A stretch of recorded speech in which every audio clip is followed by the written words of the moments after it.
Mickey's Elixir. It's just a dream come.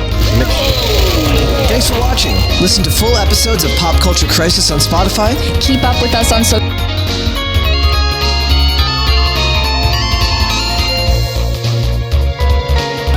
That shows like this can grow, because those people then hopefully see the videos and share it with their friends. It's the whole thing. So go ahead and do that. Remember that all super chats, $20 and over. We will interrupt the discussion and we will read those super chats right then and there. And then we will do our very best to get back on topic. So what do we got to get into today on this very chill Friday afternoon? Well, first things first, we saw this story earlier in the week. Apparently, there was a contract for a fake PR relationship between Taylor Swift and Travis Kelce that went viral because somebody seemed to catch a picture of this supposed contract. Yes, from Travis Kelce's PR agency, Full Scope.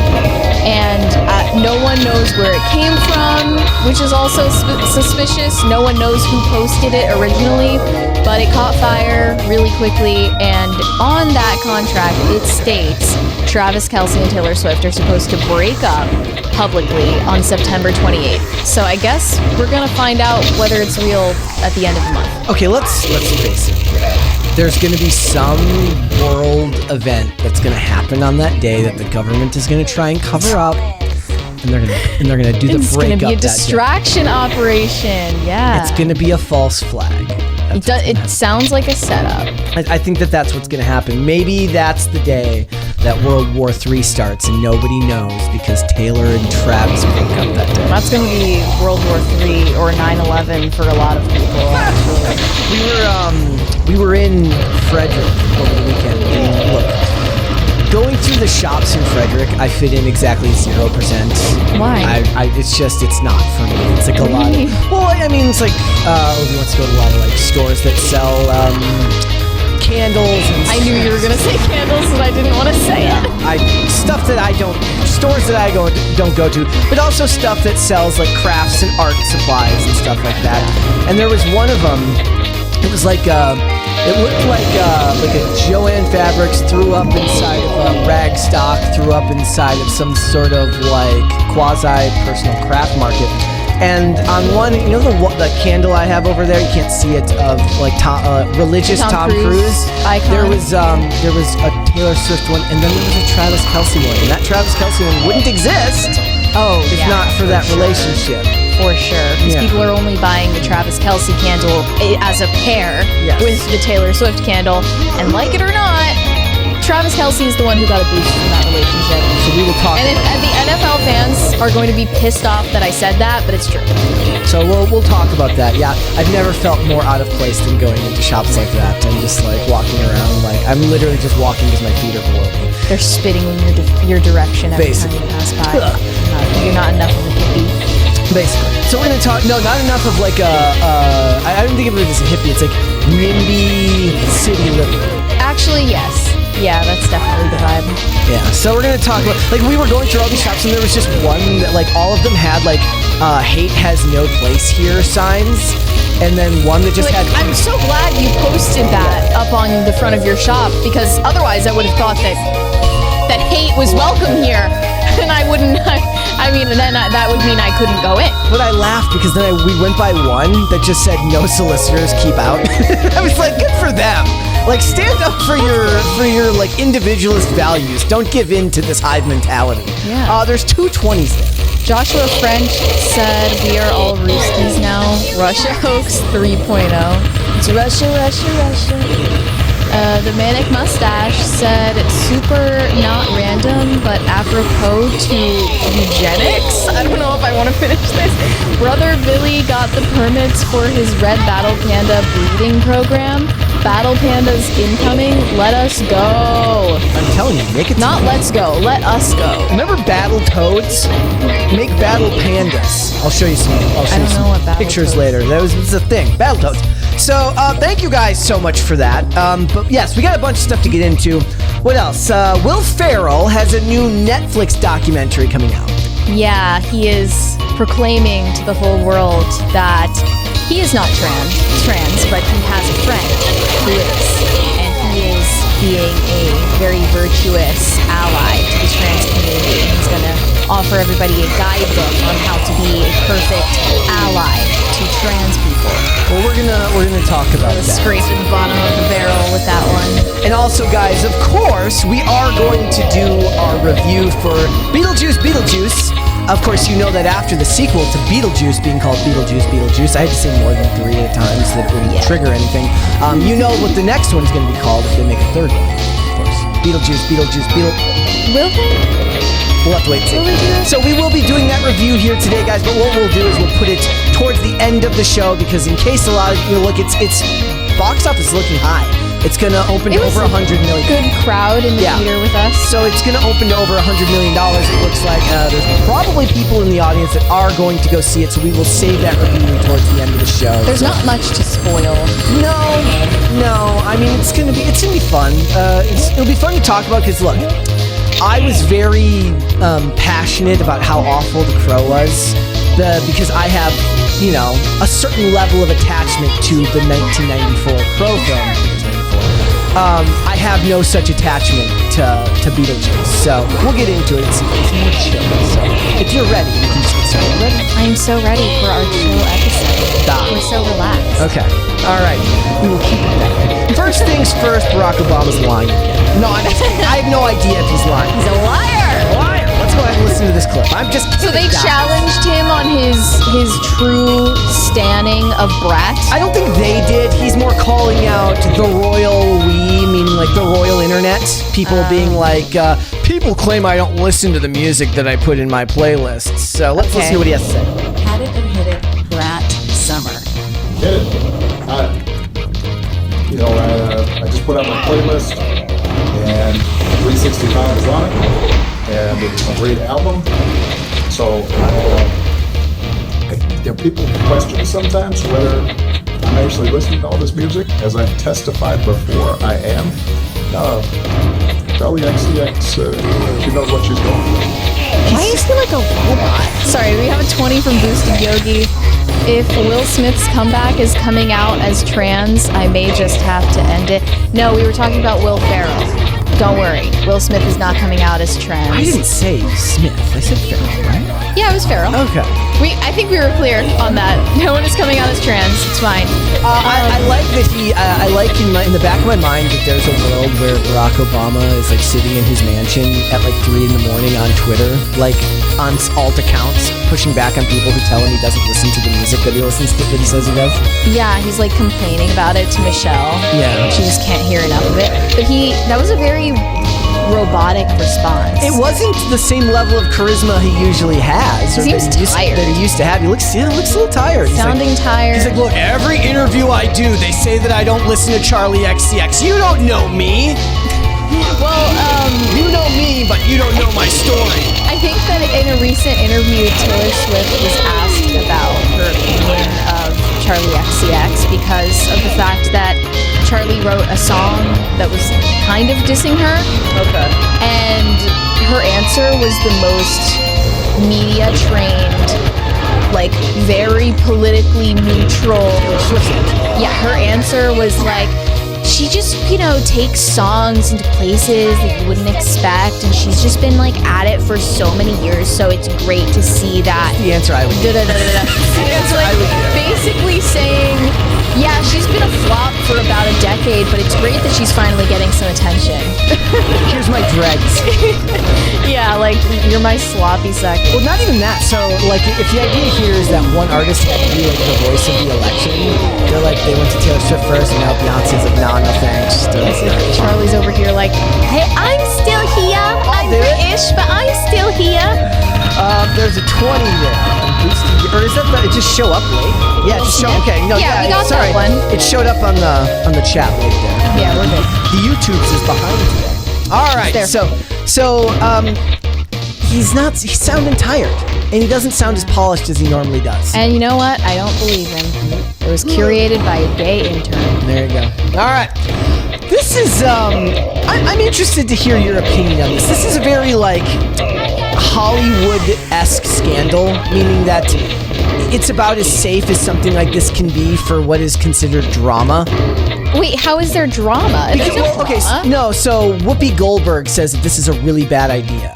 What? Yes, having Anna Delvey on Dancing with the Stars. I did not see that. That's insane. Yep. So, in case you guys were unaware, Anna Delvey is an extremely iconic, basically a female white-collar criminal. And she got out of prison, I think it was last year. And she's been on house arrest ever since. And she still has an ankle monitor, which is extremely chic.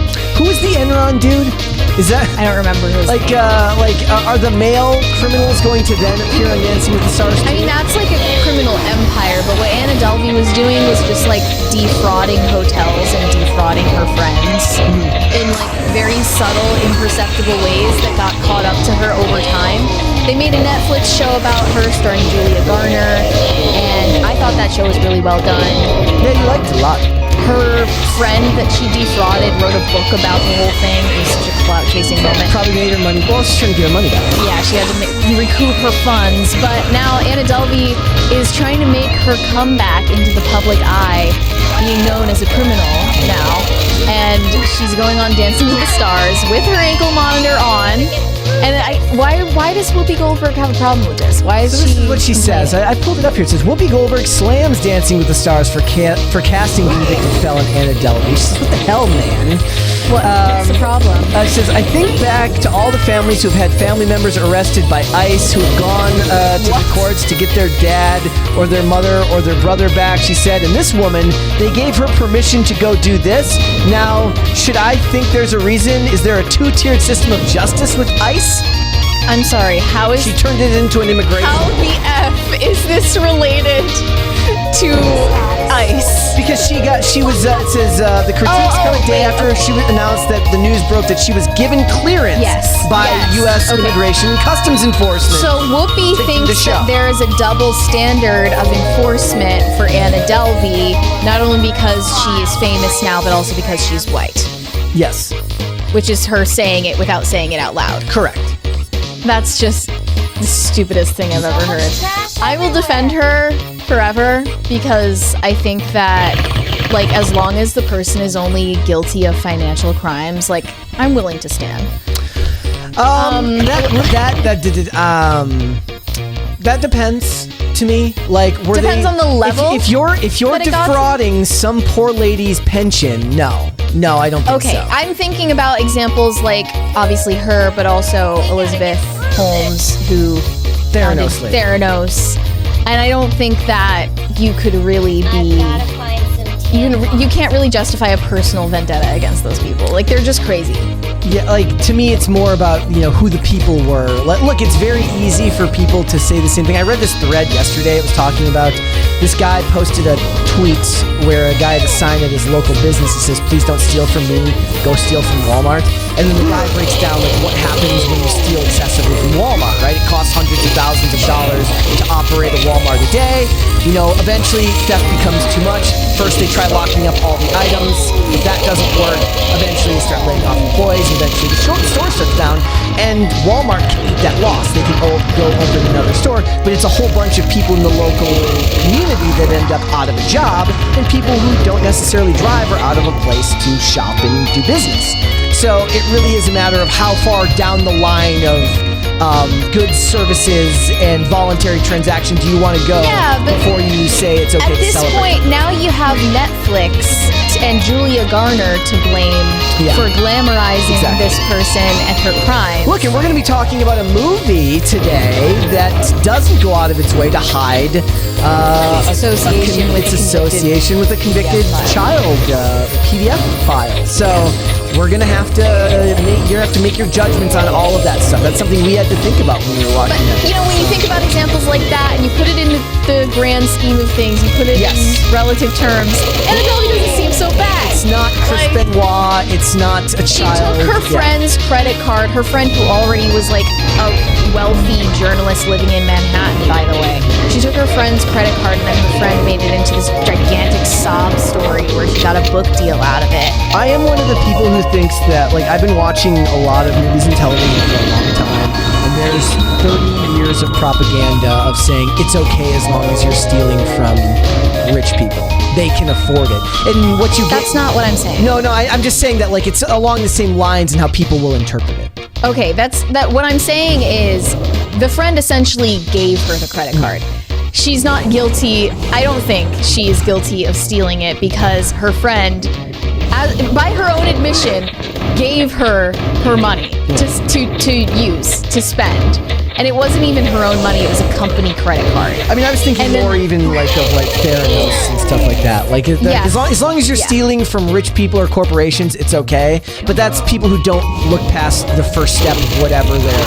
And even then, you're only going to know the version of events that Hollywood wrote and, scripted for the public to watch as a story. It's been dramatized. So many layers have been removed, so you don't really know what happened. The real question is, will the ankle monitor cause problems, like the picking her up? Well, they asked her about it. She's gonna hit the dude in the shoulder with the ankle monitor. It's probably not even real. It's probably fake. I think it's real. She still has an exemption that was only made for this. So she did an interview underneath it where she talked about the ankle monitor and what could happen with it.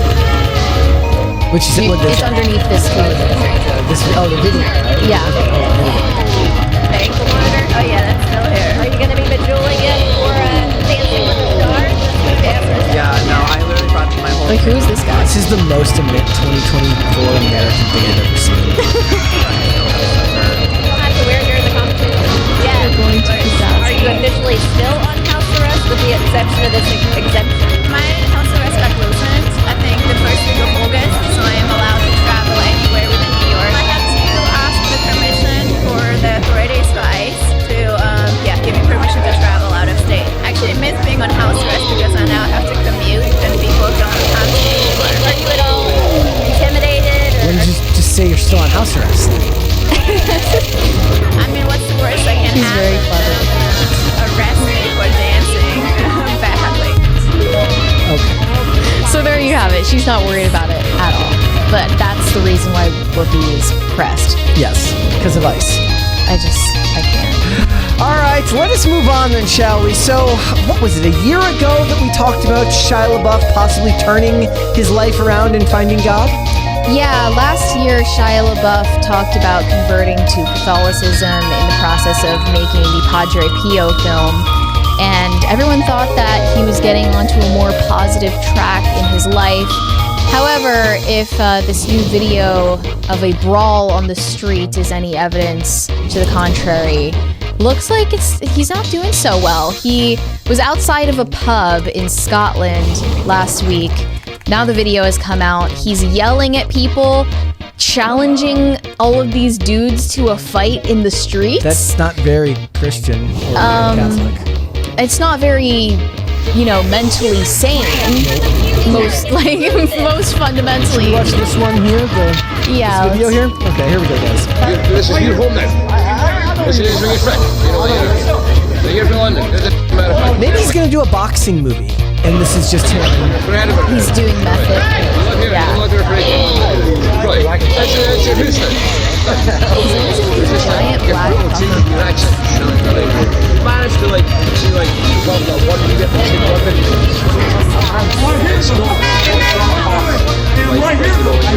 He's like, I'm right here, bro. I'm right here. But it's like Threw the hat off. Scottish people He's ready to throw down. I think he needs to go read some scripture. Yeah, he might need to meditate for a I while. wonder what they said. They were like, Transformers sucked. It's Not so on my funny watch. because in some of the headlines about this, they were still saying Transformers actor Shia LaBeouf. Well, I mean, Like, that's... he's done other stuff. Yeah, but that's what he's most known for. Gosh, That's what he's give him most- a break. I love that movie, so, he gets a pass. The cause of the confrontation between Shia LaBeouf and the man in the video is still unclear. I wonder what it was. What set him off? Someone mentioned I'm telling you right now, they're like, man... the sexual battery trial. No, they're like, man, did you see who Megan Fox ended up with? He fumbled the bag. He's like, stop, MGK is a beta male.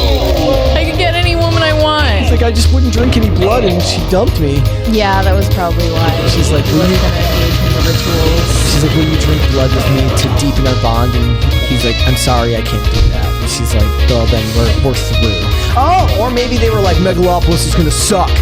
Oh, that's right. He was in Megalopolis, so we're gonna see him in that. I don't know how much of it, but he was intentionally hired by Francis Ford Coppola for that purpose because he is canceled. Yes. That made him an attractive candidate for that movie.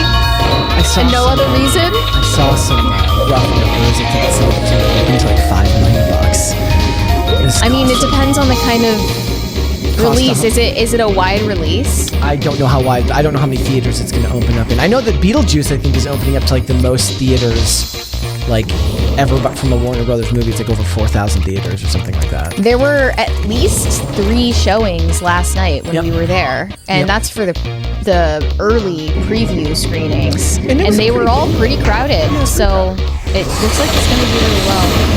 All right, so let's hope that Shia finds a way back. Yeah, we hope Shia is okay. All right, let's move on. So, how long ago was it that we covered Bo DiMaio? Was that like 2 weeks ago? Gosh, I don't know. I guess so. But we covered it about him being fired, but he is now pushing back on those allegations. The allegations were, of course, that he sent sexually suggestive photos under the guise of inspiration shots to male staffers on the production of X-Men 97. Yes, so Marvel fired Bo DiMaio as the showrunner for X-Men 97, and after that happened, he intentionally suggested to his social media following that they made this decision based on homophobia, because he had just recently posted a pride illustration from one of the characters in the show. That was not true, and Marvel had to come out and clear the record, saying, hey, we actually fired Bo DiMaio because of his own sexual misconduct allegations and HR investigation. It's crazy how much bad luck Marvel has when they finally get a show that everybody likes, and then they have to fire the guy who made it. Hiring these freaks. They don't do background checks, apparently. Yeah, but usually they hire people that suck, and then the show suck. They hired a guy who they had to fire, and the show was awesome. So you said that Bo DiMaio posted a response to Marvel on his OnlyFans, on his gay OnlyFans? A 30-minute video, they said. That was really the move? You have to pay a subscription to his porn to see his clarification video? So I want to know who the hell it was at Variety and the Hollywood Reporter that like writes that off as a business expense.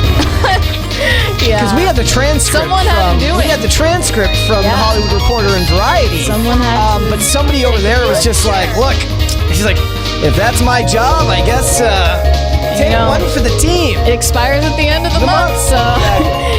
He said in the video, these allegations of egregious misconduct are false.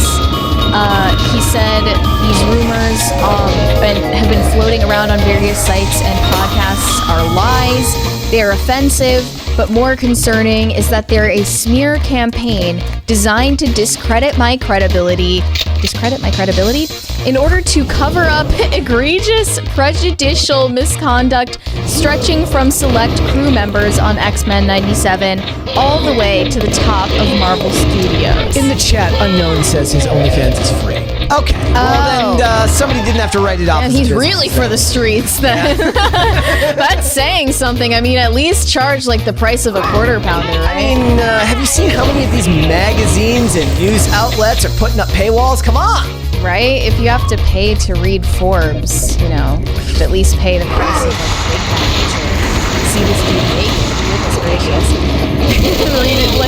Look at his apology video. I don't know. It's not really an apology video. He's saying that there is structural homophobia at Marvel Studios. And I find that a little hard to believe given that they are making queer representation part of their brand. Yeah, it's a big deal to them. Joe Locke is doing these interviews talking about embracing his sexuality and being a queer Marvel icon. You know how hard it is to say Joe Locke and not say John Locke.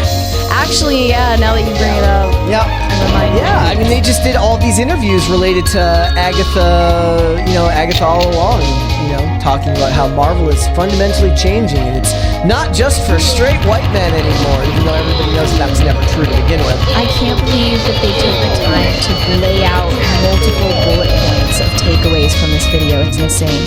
He alleges that his identity as a gay black man was, quote, weaponized by Marvel executives and select crew members to undermine me and use the same dog-whistling stereotypes favored by bigots for decades.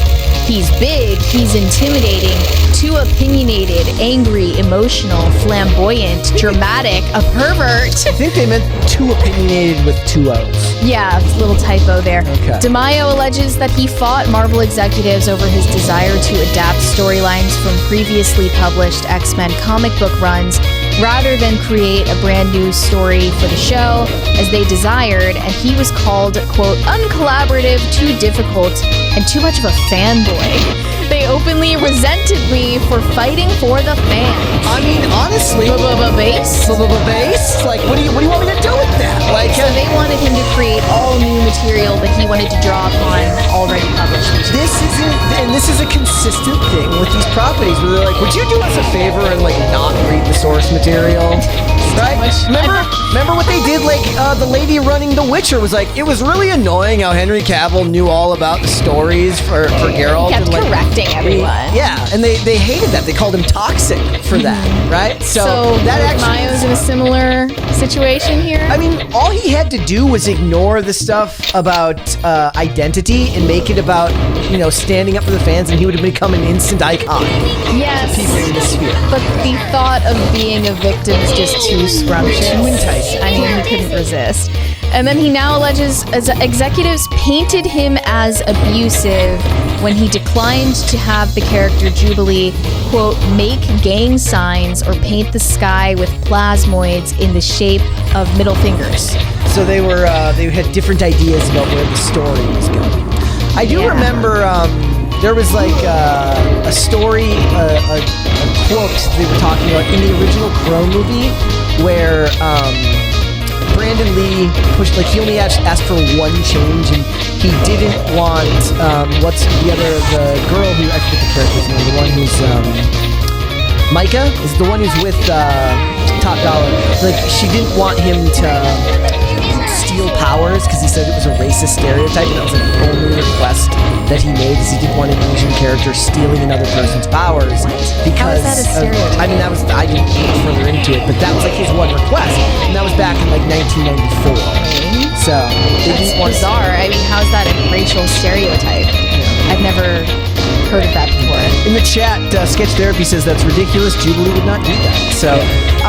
So he's possibly in the right. It would have helped to not be sending shirtless pics to other employees so that you could keep your credibility. But here's another believable part. He alleged there are near criminal working conditions for the VFX artists at Marvel. I mean, that's People who worked on X-Men 97 were, quote, rapidly losing weight and having mental breakdowns. And when he emailed Marvel leadership about these issues, he was experiencing retaliation. He's not wrong. That's a continuously proven thing that the working condition for the VFX artists at Marvel are atrocious. There are a lot more allegations here. He alleged that he notified a producer of the show that one of our leads is having a potentially exploitative sexual relationship with a production assistant. And the producer buried his report and informed the individual in question of DeMaio's complaint. He didn't even get the benefit of like an anonymous complaint. They're like, oh, by the way, this is the dude who was complaining about So it. he got on a lot of people's bad side. He also alleges the same producer repeatedly joked to the crew that he showed Bo DeMaio's thirst traps on Instagram to his underage son. And his kid is wondering, do they need to buy me shirts for Christmas? Do you think a lot of this is just like it's impossible to prove any of this stuff? There's a lot of he said, she said, right? Yeah. He alleged that an artist on X-Men 97 repeatedly denounced all men as jerks and accused DeMaio of, quote, failing the cause because he kept a male character, Cyclops, as leader of the X-Men. That's crazy. So Marvel was more over the top than he was. See, because he's presenting so many facts that seemingly contradict each other. Not contradict each other, but they come from different perspectives and, like, who wants to believe them. That's why it feels more believable. Also, people like the show, so they're more willing to give them the benefit of the doubt. He alleges that a lead artist on the show told him at a company barbecue that her husband felt, I must get a lot of dick based on how I look. Who says that? You know, you're at the Marvel barbecue. You've had one too many Bud Lights. The vibes at the Marvel barbecue must be atrocious. What? Especially, this would happen in 2021. They're all like wearing their masks in between bites. It's literally the meme of the toxic masculinity commercial where the boys are beating each other. The boys are getting beat up at the barbecue, and then there's the guy who's gonna go hit on the girl, and the guy stops her and goes, "Whoa!" Oh yeah. Was that Gillette? Yeah, it was. Yeah, it's literally that. Okay, there's more. DeMaio requested contacting producers of RuPaul's Drag Race about promoting X-Men 97.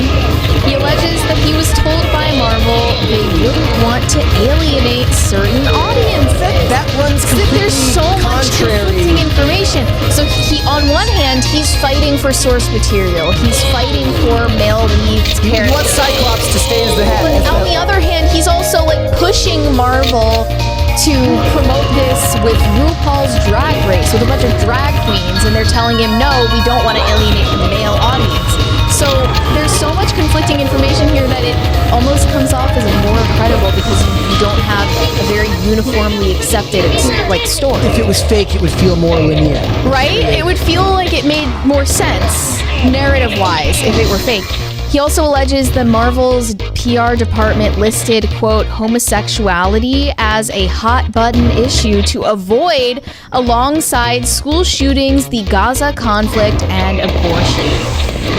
Again, I would have avoided those in an X-Men show too.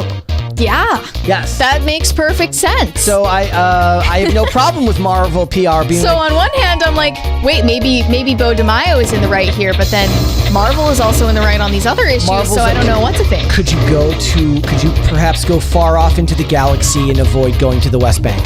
Just ask. DeMaio alleges that Marvel executives joked in front of him that they had hired a, quote, young Wesley Snipes to write on Blade. Quote, one of the reasons I wanted to do this video is so that you can see that Wesley Snipes and I look nothing alike.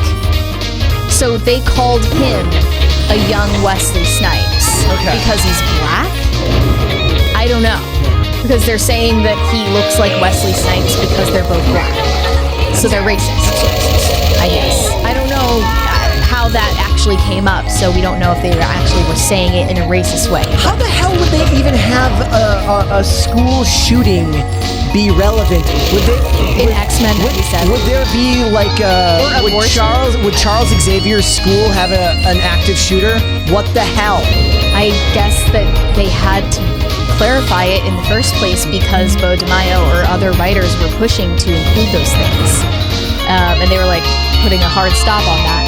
He says the last straw for him was when he arrived at the production offices of Blade at Tyler Perry's studios in Atlanta and was told that someone needed to crack the whip around here. Oh, so he's taking that as like something that's too close to slavery. Crack the whip? I mean, come on.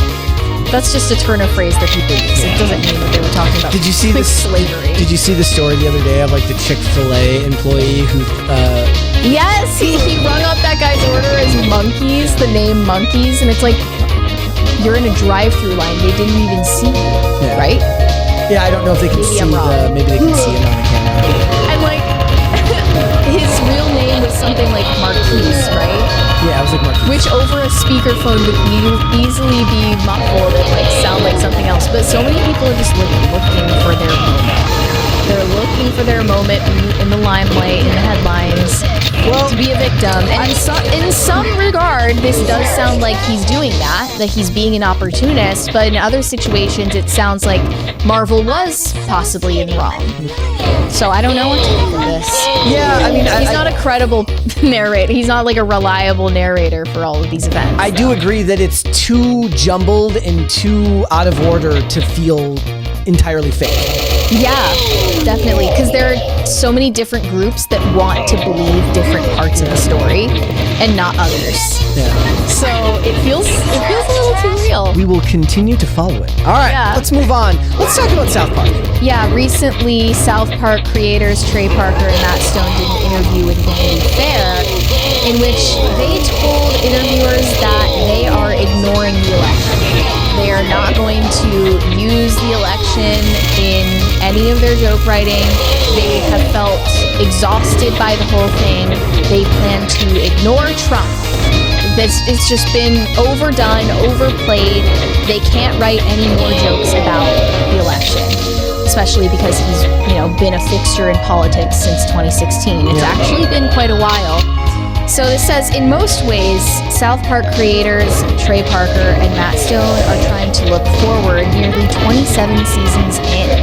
Take Donald Trump, now running for president for a third consecutive cycle, and a subject in the long-running series. The pair tell Vanity Fair that they're about done with satirizing the Republican candidate. Quote, "We've tried to do South Park through 4 or 5 presidential elections, and it's such a hard thing to do. It's such a mind scramble, and it seems like it takes outsized importance. Obviously, it's effing important, but it kind of takes over everything, and we just have less fun. I don't know what more we could possibly say about Trump." So they're sitting this one out, decidedly.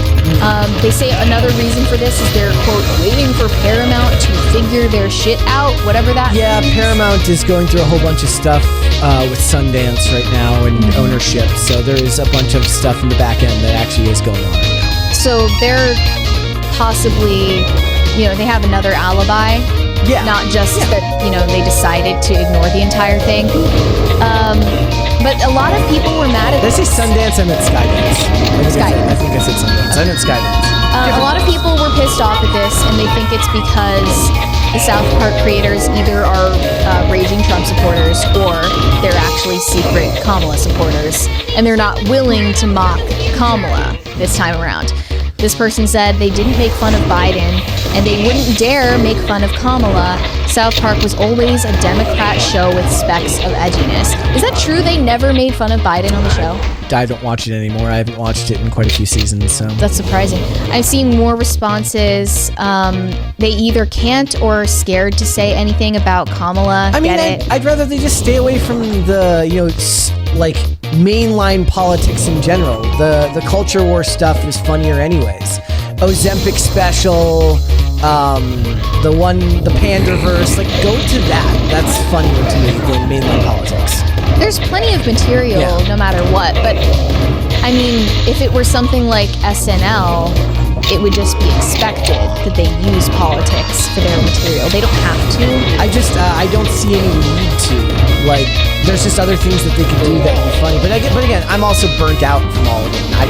You were coming up with a concept for the character of Mamala. Oh yeah, they could have very easily done something with Mamala, where she doesn't actually have, they point out that she doesn't have any kids, and it's weird. Yeah. But everybody treats her like a mom.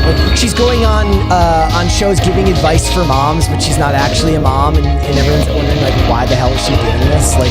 They probably want to feel like they're creating a show that anyone can laugh at, but that's an unattainable goal in an age where so many people decidedly don't want to laugh. I mean, I don't even know if that's true.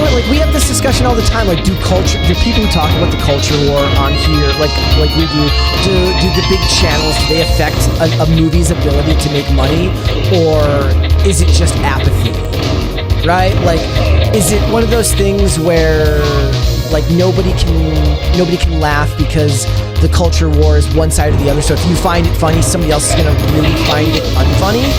Or do normal people just not care and they'll laugh at whatever is interesting, whether it's left or right? Does that understand what I'm saying? Okay, but when we watched the Panderverse special and they were making all of these references, that was very culture war wokeness and Kathleen Kennedy, it's I'm sorry, I thought normal people had no clue who Kathleen Kennedy is, or even who Bob Iger is. These are not, honestly, I don't think they're household names to normies. So can it really appeal to them? It felt very online, very niche. Yeah. So I don't know. They're not really. If they're trying to appeal to normies, it's not working. Yeah. Not. I mean, the Ozempic one probably because Ozempic is a more mainstream. Yeah, like at this point, it's sort of like back in 2020, 2021, when you would ask each other, like, do you know anyone who's gotten it yet? Like, who's gotten COVID yet? Yeah. And now it's like everybody knows a guy who knows a guy who's on Ozempic at least. The COVID specials did well too because that's something everybody can talk about. But that's that's a divisive thing to make jokes about. Yeah, but I never watched it during that time period, so I don't know how edgy it was. I don't have any interest in watching South Park these days, but that's just me. I enjoyed the Panderverse, but so you would prefer them to stay away from mainline politics? Yeah, I would. Well, they might be making the right decision. I don't know. We'll have to wait and see. All right, what would you like to see? Cringe or cute of the day? We can sandwich it. Okay. All right. We have 2 cringes, right? We have, yes, I didn't see the second one until right before we went live, but I have them both here. Okay. Let's start with this one. This says, come to work with me for a day. I'm gonna take my headphones off or the hat off. Okay. Real quick. So I can hear that. Oh yeah, you'll have to be able to hear it. All right, hold on. Let's go and check this out here. It says, come work with me. It's a day at Google New York. Me to New York, Google, and Chelsea. Come with me to New York, Google, and Chelsea. I did not dress business casual at all. I did have my little kid meals on, badged in, and went straight up to the 14th floor for some lunch. Started off with some shrimp salad, and it was delicious, and then some coffee, obviously. The vibe here was so much more social and so much more fun, and I kind of loved it. I got some meat food and went outside, and then adventured the building a little bit, went into the game room, into the Lego micro kitchen, amazing. Took a few apple cider vinegar and ginger shots, and they were honestly so yummy. And then a wheatgrass juice. Delicious. My intern friend from last summer. My feet are kind of killing me. Went back downstairs to get my laptop because I did have to do some work today. Then I kept adventuring a little bit and I met a few friends. And then obviously I checked out the view and we're just kind of sitting out here after working. So nice. Enjoyed my little water and just sat here looking mean. So pretty. And I got a free pack of gum. Come with me. It's literally just adult daycare. And then she didn't show a single shot of her working on her laptop. She was just like, okay, here's me before working, and here's me 15 minutes later after working. You know what your audience is? Nobody cares about the working. Like, you know what they need to do? Like, the 10 employees who actually do stuff need to make their own videos. It's like, they get in at 6 in the morning, they leave at 10 at night, and all they do is work the whole day. Like, someone's like, you want to go get a wheatgrass smoothie? Fuck you, I got the deadline! I mean, yeah. There are people at Google who work like that, like just not making TikToks. Like have him make a video where like every 2 seconds somebody comes and goes, "Want to go play pool? Fuck you! You want to go drink a wheatgrass smoothie? Fuck you!" Wheatgrass? Wheatgrass. She said. I don't know what she said. I have no idea what she said. Why would you want to drink a wheatgrass smoothie? Sounds gross. She probably does make $300,000 a year. She's working in New York, so. Yeah, it must be pretty impressive. I wonder if I could just show up and just start working. Hi, I'm Bettina. Like, if I just start making enough, like, if I just got into the building, made some TikToks like that, and then one day I'm like, my badge doesn't work anymore. And then, oh, your name's not in our system. Maybe they can hire me. Just scam your way to the top. It is infuriating. This is doing nothing for, like, I don't know. Women are never going to beat the fake laptop job allegations. This is not helping. Look, where do you find where the hell is it because I didn't go to a 4-year college? That's why I can't get a fake laptop job. Maybe. I think that's why. I'm too dumb to have a job that requires me to be dumb. I don't know because I didn't finish college. I didn't even get close, so I have no idea. I just, and also it's the way in which they make these videos that make them brilliantly hateable. It's like, oh my god, I went and did this. Yeah, like then I had like ginger shots, obviously. Like what worked? Like it would be funnier if like you look at her job and she's actually like sending out who to ban. She's actually the one. She's the one who like made Gemini. Yes, she's actually a genius. Okay, we've got cute in the middle. Thanks guys, that Mary just destroyed my field to be able to. You're welcome. Let's do this one here. This one's from Anne. It says, Emily the rat has hurt her little ankle, so spending the evening in my bed listening to PCC. We hope there will be no need for the vet. No need for an AirPod thing. Yes. Thank you, Anne. We have a 20 from Gordon Shumway. Hey girl on Cringe. The Kardashians called. They want their shtick back. Way to not be original. This woman can reproduce and vote. We are doomed. I would rather the Kardashians make videos like that than this. At least it would be honest. I honestly think that Kim Kardashian works harder than that girl, than the average girl who makes like day in my life videos on TikTok. Every time I'm at an airport, I'm like, where are these laptop jobs and how do you get them? Give it to me now. You can always just LARP as somebody who has a laptop job. Just open Excel, start keyboard mashing, and you'll feel right, part of the club. Who's gonna teach me Microsoft Excel? Somebody's gonna have to teach me. All right, let's do one more cue to the day. This one is from Corey. It says, Barley having a lazy Sunday. Well, good for Barley. See, Barley wouldn't just go into work and expect to drink smoothies and... Are you kidding? Dogs are like the ultimate freeloaders. Barley. I mean, cats and dogs. That's their job. All right, you've got a second cringe here. Yeah, this one is just a little cherry on top. Okay. This is Renee Rapp doing an appearance with her parents for some reason. I don't know. You were conceived days after your father's death. You were conceived. Look at her face. This is bad at the end.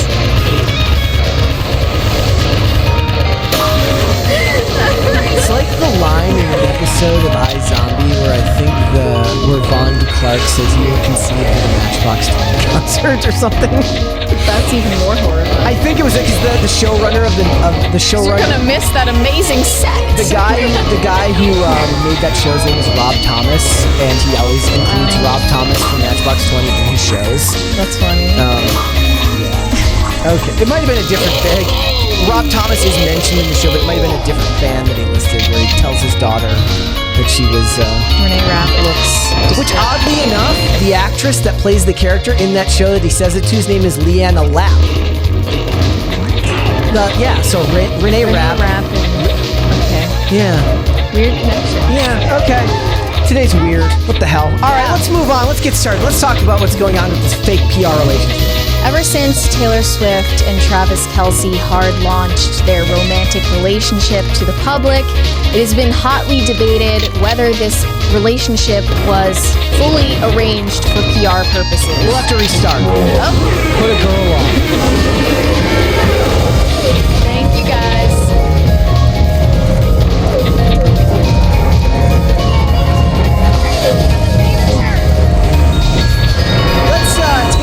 From the top. From the top. Ever since Taylor Swift and Travis Kelce took their relationship public, it has been debated heavily whether it was an arranged marriage of sorts, a showmance, a promance, some people call it. Just basically a relationship that is arranged by PR agents so that one or both parties involved can get a boost in their career or some kind of benefit in their public image. And whether or not that's the case in this situation, it's undeniable that both of them have benefited from dating each other. In different ways, yeah. Regardless of whether they are actually in love.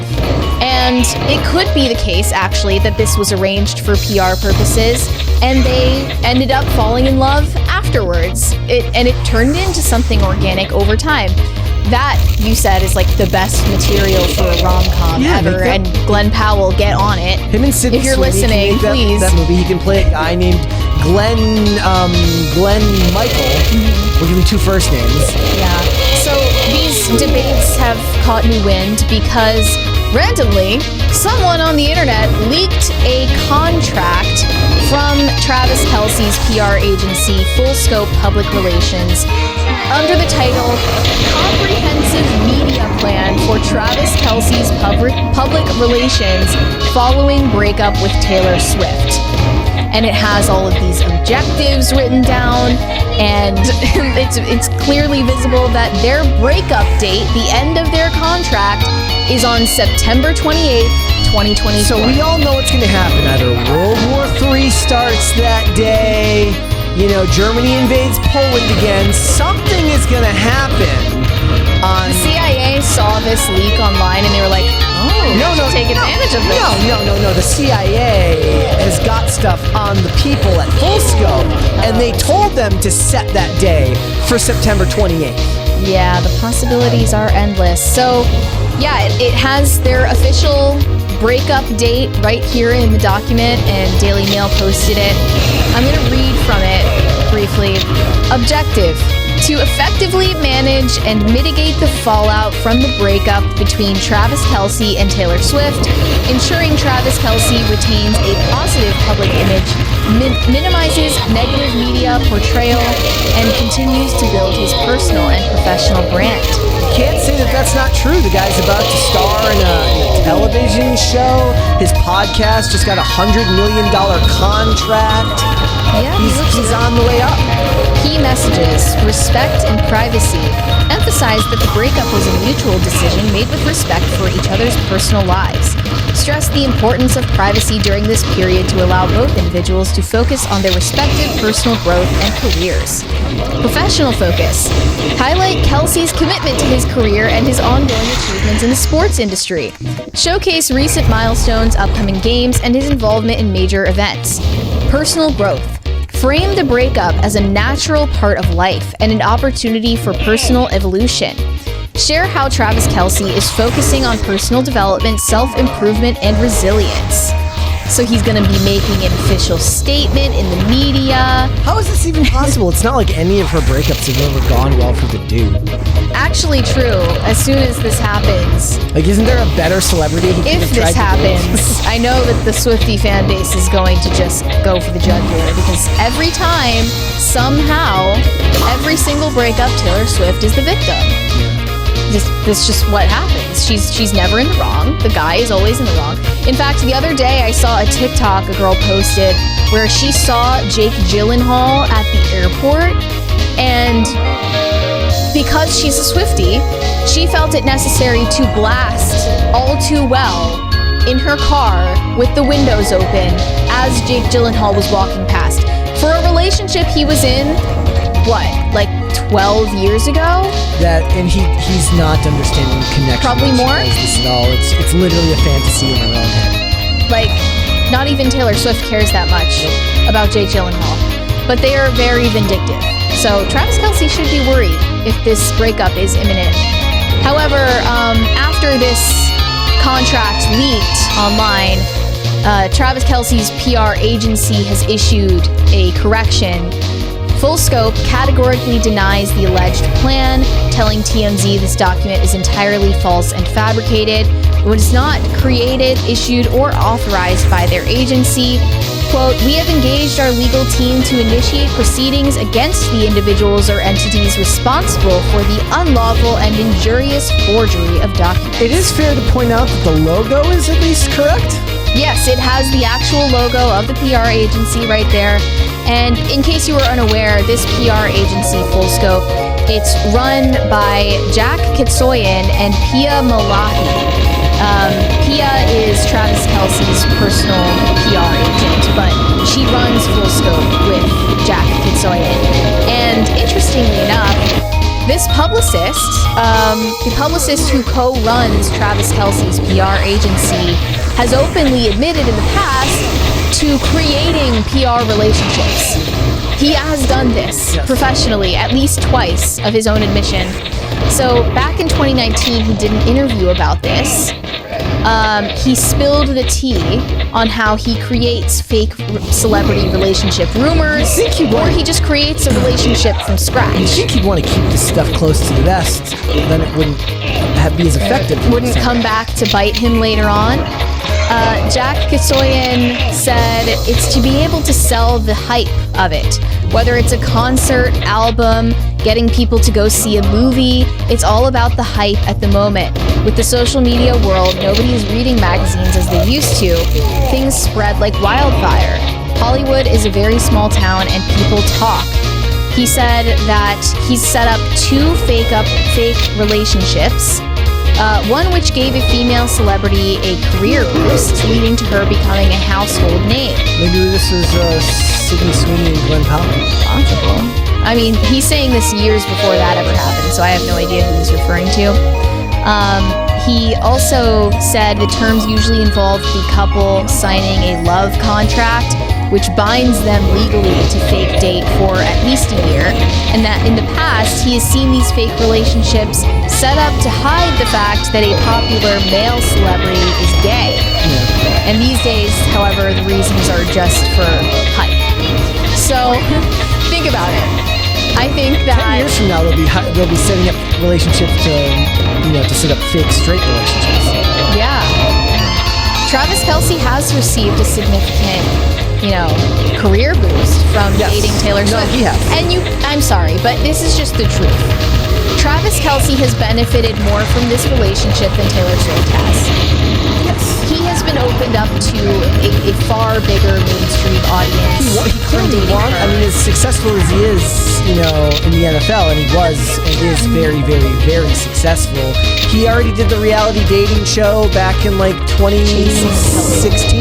Is that 2016? Something like that.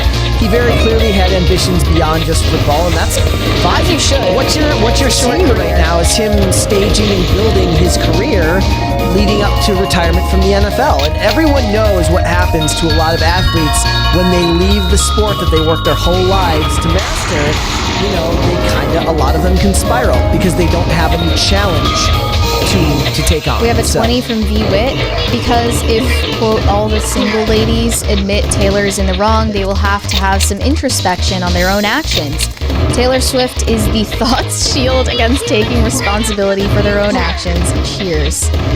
I mean, I think Taylor Swift is just like the avatar of jilted ex-girlfriend who will never realize that she is the reason for her failed relationship. They've also forgiven themselves for anything they have done wrong. Forgiven themselves every time. They're like, okay, I'm moving on.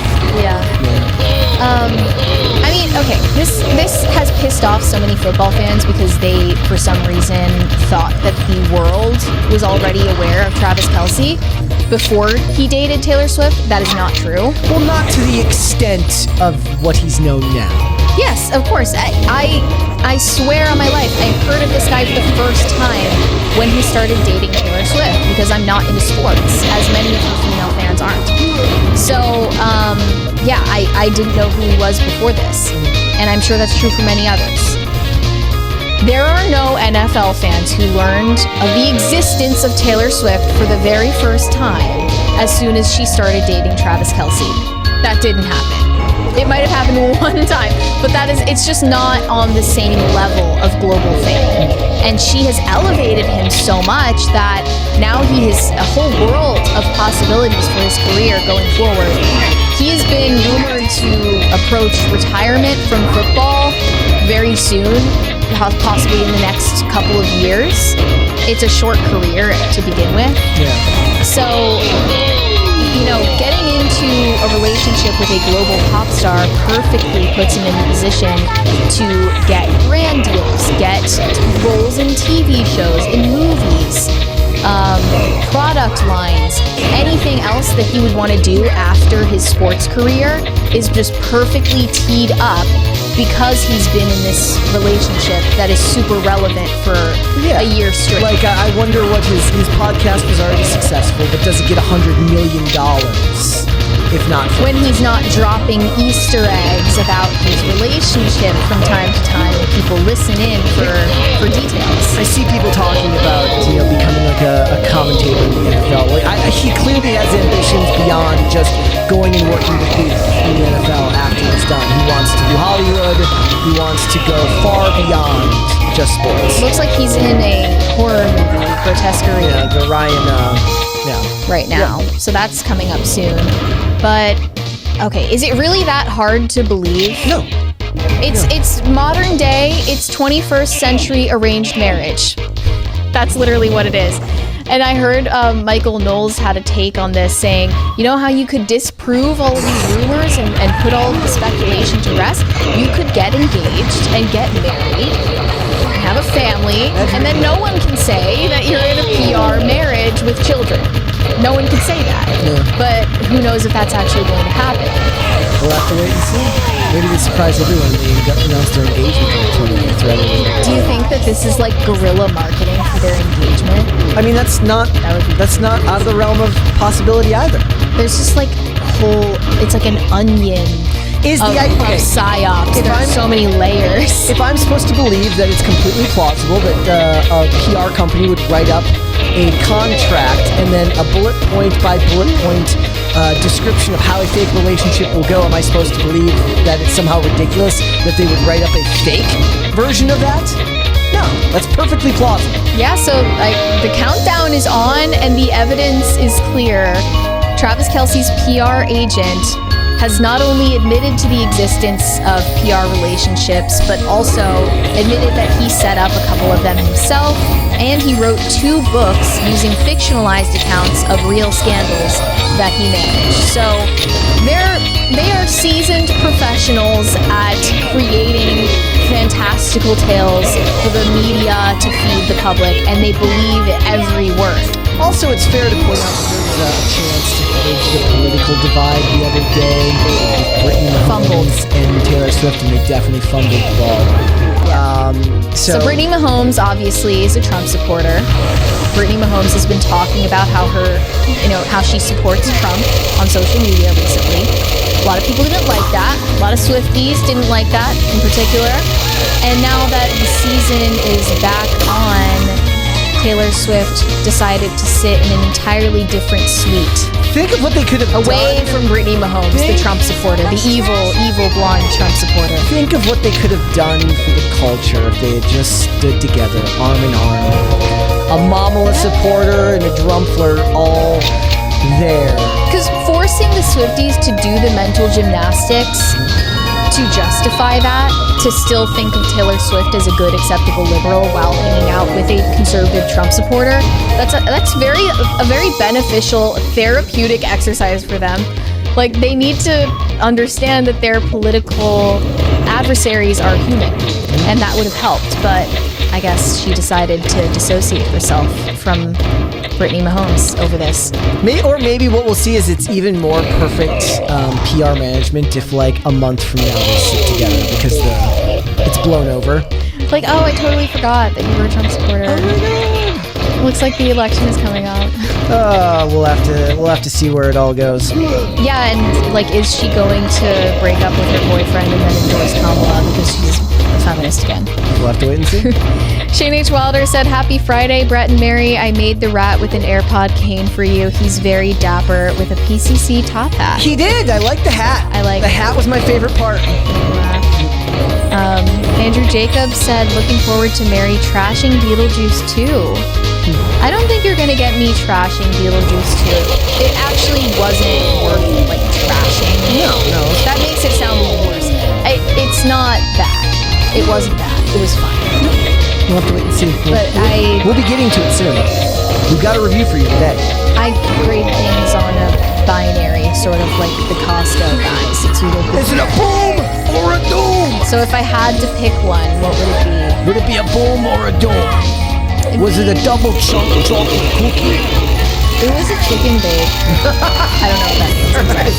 V-Wit said, "What's up, party people?" Well, thank you. And hello. Shane H. Wilder said, "Money well spent Thursday." It was 420 rubles well spent. Do one more. Boosted Yogi said, "What the hell happened to Lauren Chen? Nice hat, Mary." We don't know. No one knows.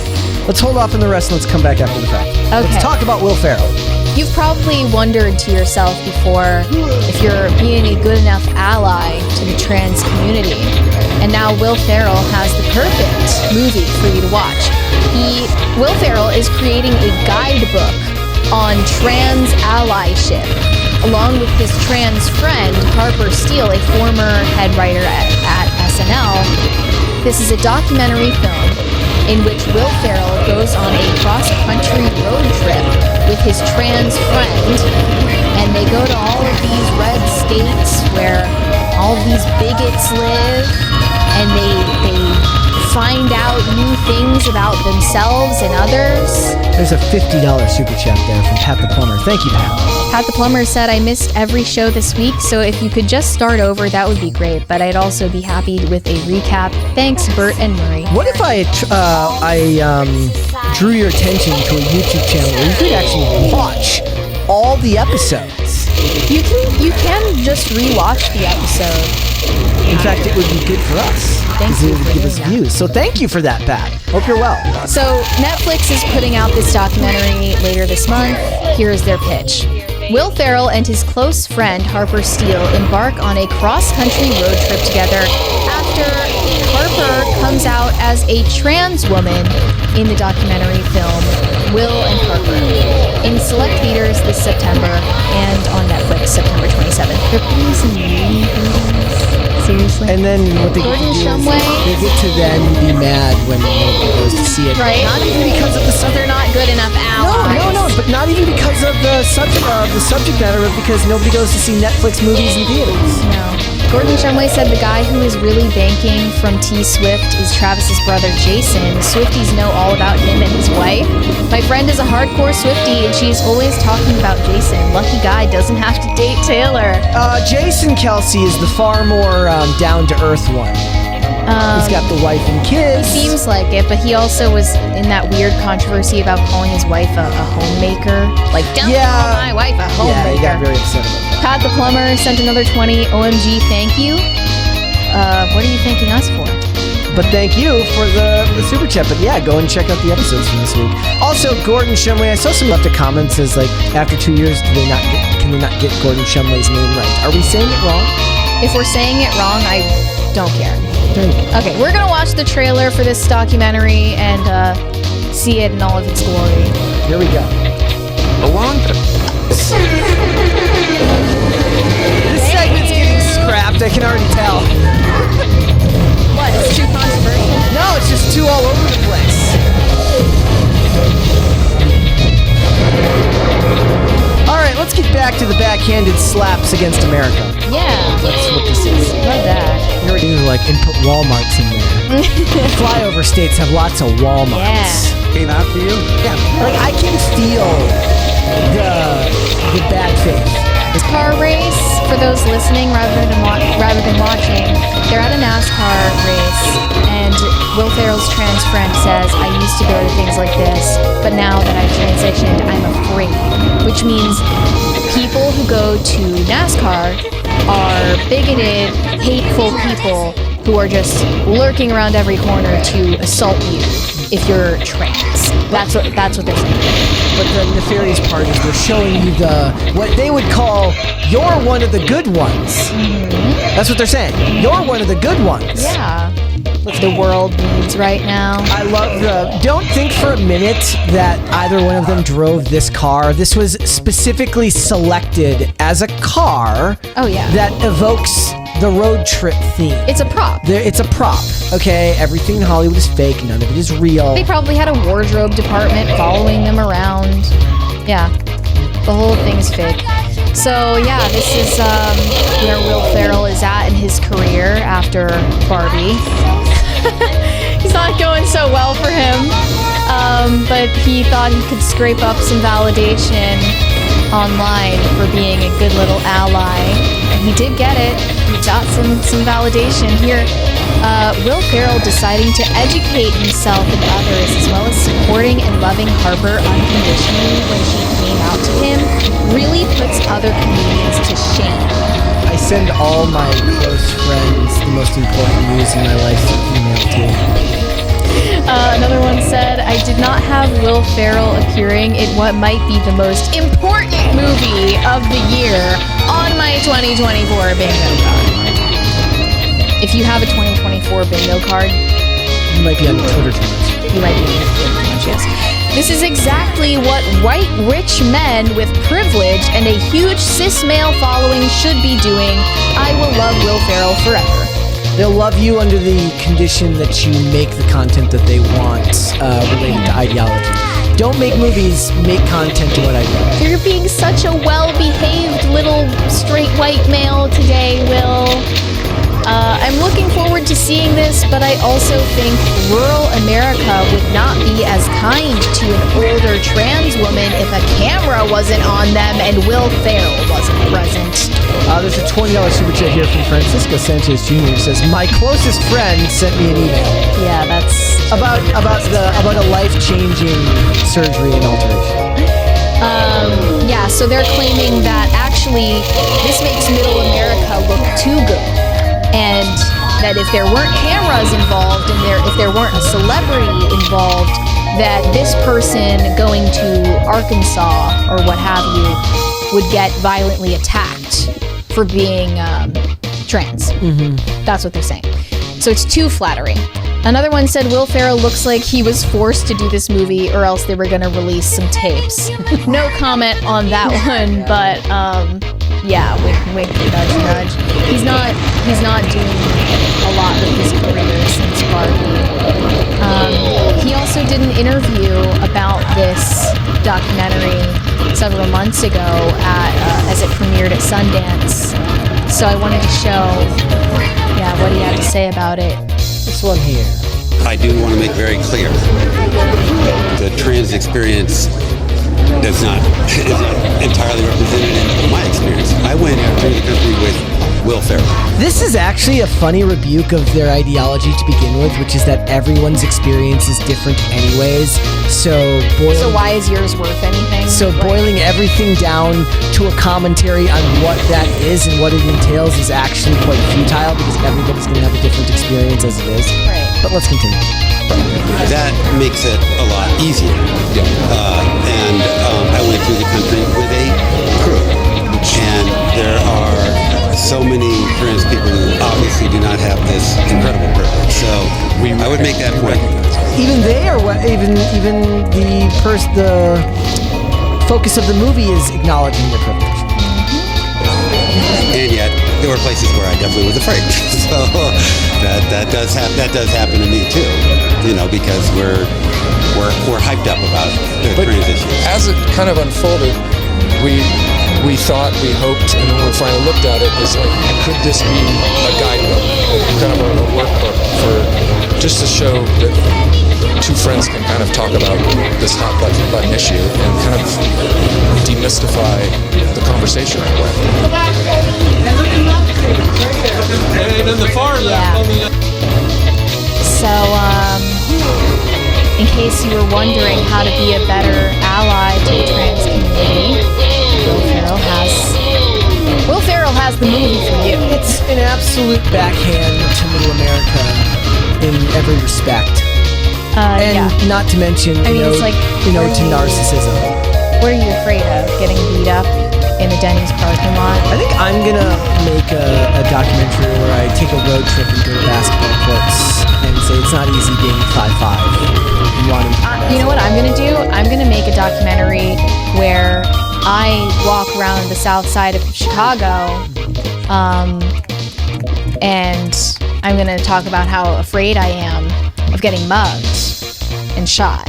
I see this stuff and it just feels like the worst of the Hollywood elitism to speak down to you, to tell you you're bad while couching it in high production value slop that is designed to emotionally manipulate you. And it's not funny, it's not fun, it's not interesting. It is an issue that seems more to be related to narcissism than anything else. And yeah, the emotional soundtrack and just like the swelling emotional piano track over a movie that is essentially saying, we are Hollywood elites. We want nothing to do with ordinary people who live in Middle America in the flyover states because they're basically subhuman bigots. That's what it is. That's the message of the movie. Coastal Hollywood elitism, the movie. Tolerance, the movie. Boosted Yogi already read that one. Richard said, I suppose that means Brandon Lee's stand ended that stereotype? I don't understand the relation to stand. I don't know. Sorenko Productions said the X-Men shooter is Cyclops going through puberty. Yeah. Or Clark Kent in Smallville in the first season. White Blackbilled said, in Soviet Russia, podcast listen to you. До свидания. It's like, have you ever seen that video of the guy who was the first person who ever won Who Wants to Be a Millionaire? And on the last question, he uses his lifeline to call his dad to tell him he's about to win. And all of the comments are basically Chuck Norris jokes, but about this guy. It's like when he shows up to work late, they tell everyone else they were early. I like that. Shane H. Wilder said, what actual work did she do? She didn't do anything. She said she worked. You just have to trust her. You'll have to she didn't show you, but you have to believe her that she did work. You'll have to do 2 more. Red Snow said, let us commence the going? Oh. Okay. Oh, let's go. Oh, let the going commence. Shane H. Wilder said, second cringe, I died a little inside. Yeah. Yeah, so did Renee Rapp. She did not need to know that information. But she was probably thinking, like, the world doesn't have to know that information. Yeah, she's like, I didn't want to know, and they certainly didn't want to know. Very weird. All right, let's hold off on the rest. Let's go ahead, let's talk about it. So, yesterday, guys, we went and saw the finale. We went and saw the follow-up to the original Tim Burton Beetlejuice, entitled Beetlejuice. Yes, I was not a fan of the original Beetlejuice. I know that might be a surprise to some people who think of me as a Tim Burton fan, but I'm not. And it also wasn't part of my childhood, so I didn't have that nostalgia factor in watching this sequel. It was fine. I liked it better than the original, but I also felt that it wasn't anything special. So I can't exactly give my full recommendation on this. Do you want to give people a breakdown of what this film is about? No, nothing happened. What are you talking about? There's no plot. In the film... You want me to read out a synopsis? Yes, the synopsis, yes. Okay, fine. After an unexpected family tragedy, 3 generations of the Dietz family return home to Winter River. Still haunted by Beetlejuice, Lydia Dietz's life is turned upside down when her rebellious teenage daughter, Astrid, played by Jenna Ortega, discovers the mysterious model of the town in the attic, and the portal to the afterlife is accidentally opened. With trouble brewing in both realms, it's only a matter of time until someone says Beetlejuice's name 3 times and the mischievous demon returns to unleash his very own brand of mayhem. Let's address the controversy before we get started. So the stuff with the actor Jeffrey Jones. Is it getting that much attention? I don't know, but people are going to bring it up in the comments, so it's fair to at least mention. Yeah. So, in the original film, Lydia's father is played by an actor named Jeffrey Jones, who is not in this movie, but heavily referenced, shown in photos, claymation, and then seen decapitated with no head, because they were not able to put the actor in this film because he was arrested in 2002 for doing very, very bad things. I can read you. It says, in November of 2002, he was arrested and charged with violating California Penal Code Section 311.4, use of a minor to perform prohibited acts. He subsequently pled no contest to the charge of inducing a 14-year-old boy to pose for sexually explicit photos and was sentenced to 5 years of probation. Yeah. He has acted since then. Seems like every couple of years he gets a role. They decided to leave him out of this movie. He is not in this movie, but tribute to his character from the original movie, nonetheless. And the reason I want to mention it is because people were saying that they were paying tribute to the actor in this, and there is a distinction to be made that they're paying tribute to the character, not the actor. But a lot of people had fair concerns to say, why would you include him at all? Say he died and then how do you just fridge a character who's dead in the movie Beetlejuice, where everyone who's dead is actually correct alive in the movie? So that's kind of a difficult situation that they had to sidestep. But aside from that, I don't know. I don't feel strongly about any of it. It was just kind of It's a lot of LOL, so random stuff that was thrown together. It didn't make a lot of sense. If you like Tim Burton's aesthetic, this may appeal to you. It certainly has a lot of storylines. You don't just have Astrid and the boy she meets. You don't just have Astrid and Lydia. You don't just have Lydia and her new boyfriend. You don't just have Delia and Lydia. You don't just have Beetlejuice and Lydia. You don't just have Beetlejuice and his wife, played by Monica Bellucci. I think that character's name is Dolores. You don't just have the cop, played by Willem Dafoe. You have all of this stuff, and it fails in a lot of ways to find a succinct way of telling the story that builds momentum. Rather, it feels in a lot of ways like various storylines are just kind of thrown one to the next, to the next, to the next, all of which kind of coalesce under Tim Burton's visual aesthetic, which is what really holds it together and keeps it feeling like a movie. That's what draws people, really, is that it's a Tim Burton film, and it looks and feels like a Tim Burton film. I'm honestly surprised that they were able to fit this into an hour and 44-minute movie. That's really impressive in and of itself, but still, it just felt haphazard, and like there were a lot of loose ends, and then they didn't know how to end it. The ending was very bizarre, and it didn't feel like they planned on how to end the movie, so they were just like, F it, like make a random cutscene. Monica Bellucci's character of Dolores could have just been completely excised from the movie. They could have just gotten rid of her entirely. So there's trouble in the underworld because Beetlejuice's ex-wife is coming after him, either to suck his soul out of his body or to get back with him. I can't really tell. She has like 2 lines in the whole movie. I will say that from a personal perspective, you said you like this one a little bit more than you like the original Beetlejuice. I prefer the original Beetlejuice a little bit more to this one, but just barely. I liked Winona Ryder as Lydia in the first movie more than I like Jenna Ortega as Astrid in this movie as the teenage protagonist. You said that was because Lydia's character in the original is more of a passive, what is it? Despondent. She's despondent. She's bummed about the world. Nobody gets me. Yeah. And in this one, you get a more forceful version of that. Astrid is more angry. Yes. And she's more outspoken. Yeah. And she's more, as you said, whiny. She's more rebellious, yes. I think, too. So she's different from Lydia's teenage self. If you go to see, look, Catherine O'Hara is still the best part of this movie, just the way that she, in my opinion, is one of the best parts of the first movie.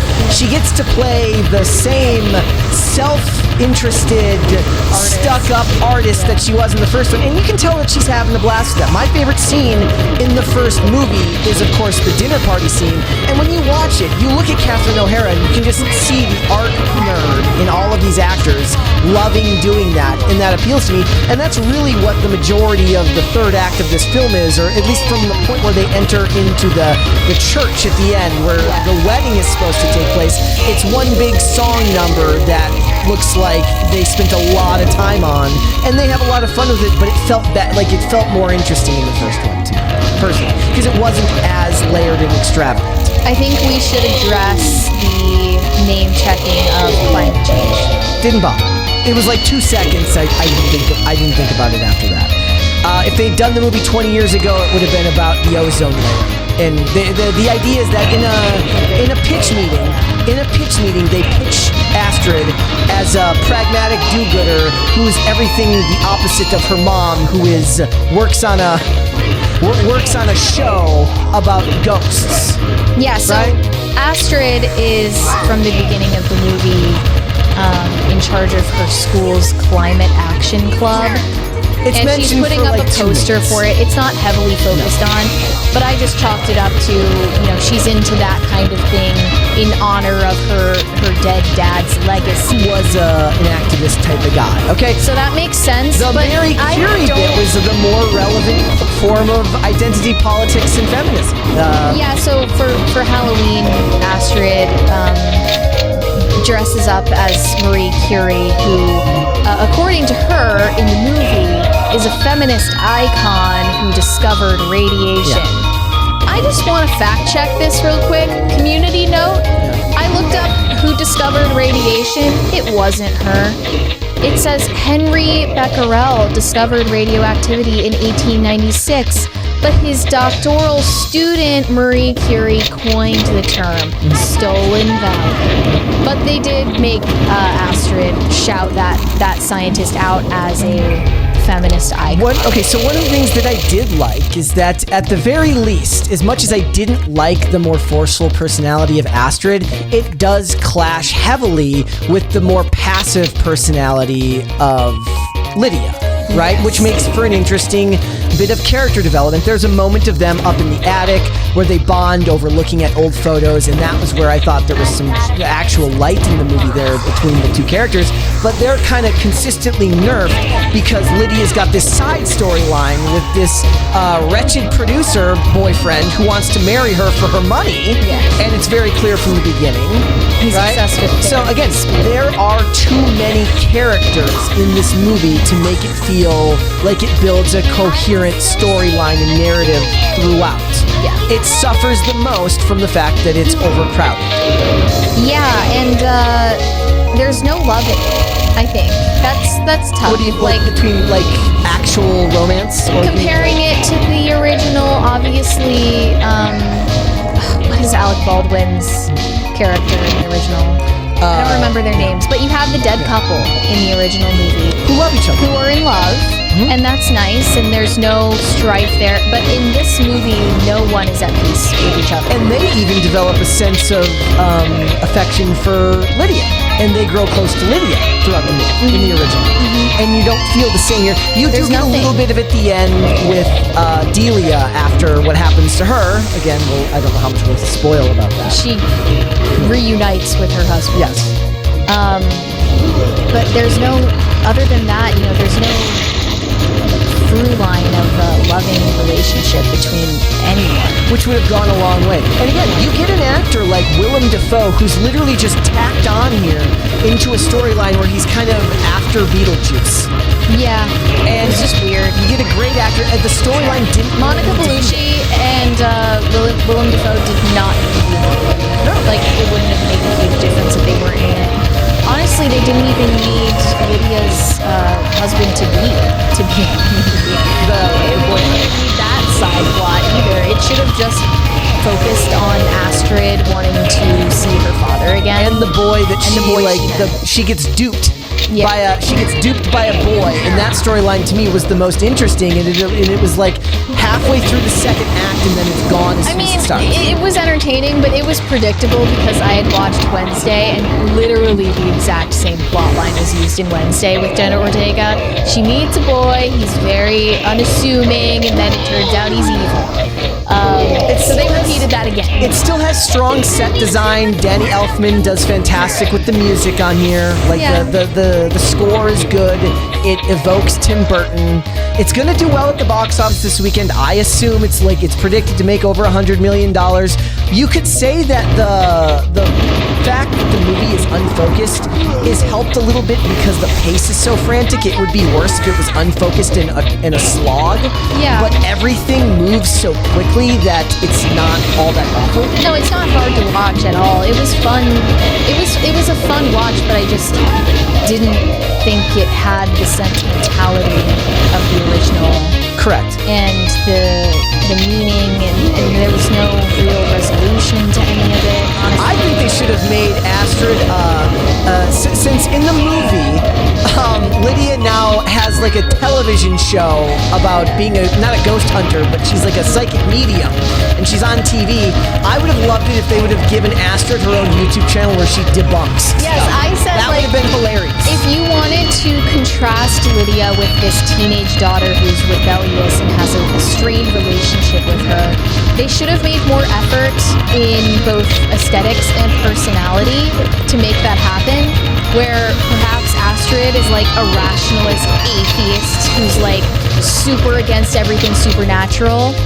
And they did communicate that she doesn't believe in ghosts, but it wasn't really a focal point. She also dresses gothish, and it's like, okay, I get it. Jenna Ortega is in a Tim Burton movie, but you could have made her more normal, because Lydia, her mom, who she's rebelling against, is also like gothic. So she could have maybe dressed more like her direction. She could have dressed more like Delia. Right, yeah, something else. But it just didn't. There was too much in this movie that didn't make sense. And it didn't seem like they put the same level of care into this one. And I think one of the reasons is I love the aesthetic of the first one because it was made in the late 80s, and the 80s outfits, the 80s cars, the homes, everything about it works for me in a way that's... Even the pace of conversation is so different. Tied to nostalgia that's not real because it wasn't made to be nostalgic. It was actually made in the 80s. I'm just watching it with a modern lens. Look, I think if you like Tim Burton movies, if you're a fan of his work, and obviously overcrowding is not something new to Burton, so this might not bother you, and certainly I think that there's going to be a lot of people that will leave this movie happy. I think the audience score so far is pretty high, right? Yeah, it will be.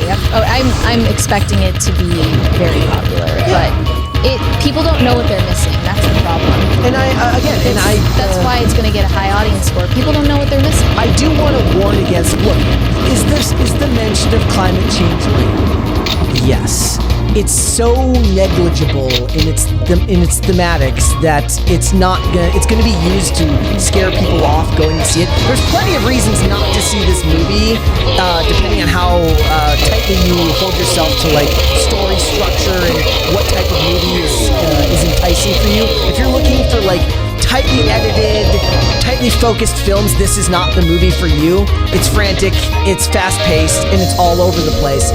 But the minor mentions of a teenage activist are so part of the normal world that it's looked down to pretend like that's not something that could happen in the real world is ridiculous now. Yeah, so it's not anything that should ruin your experience of the movie. Now, if she was mentioning it as the movie went on, if it goes on and she complains to her mom that they're driving because they're driving a Tesla, if they put him in a regular car and she's complaining to her mom that they're not driving an electric car, now we're getting into the realm of annoying.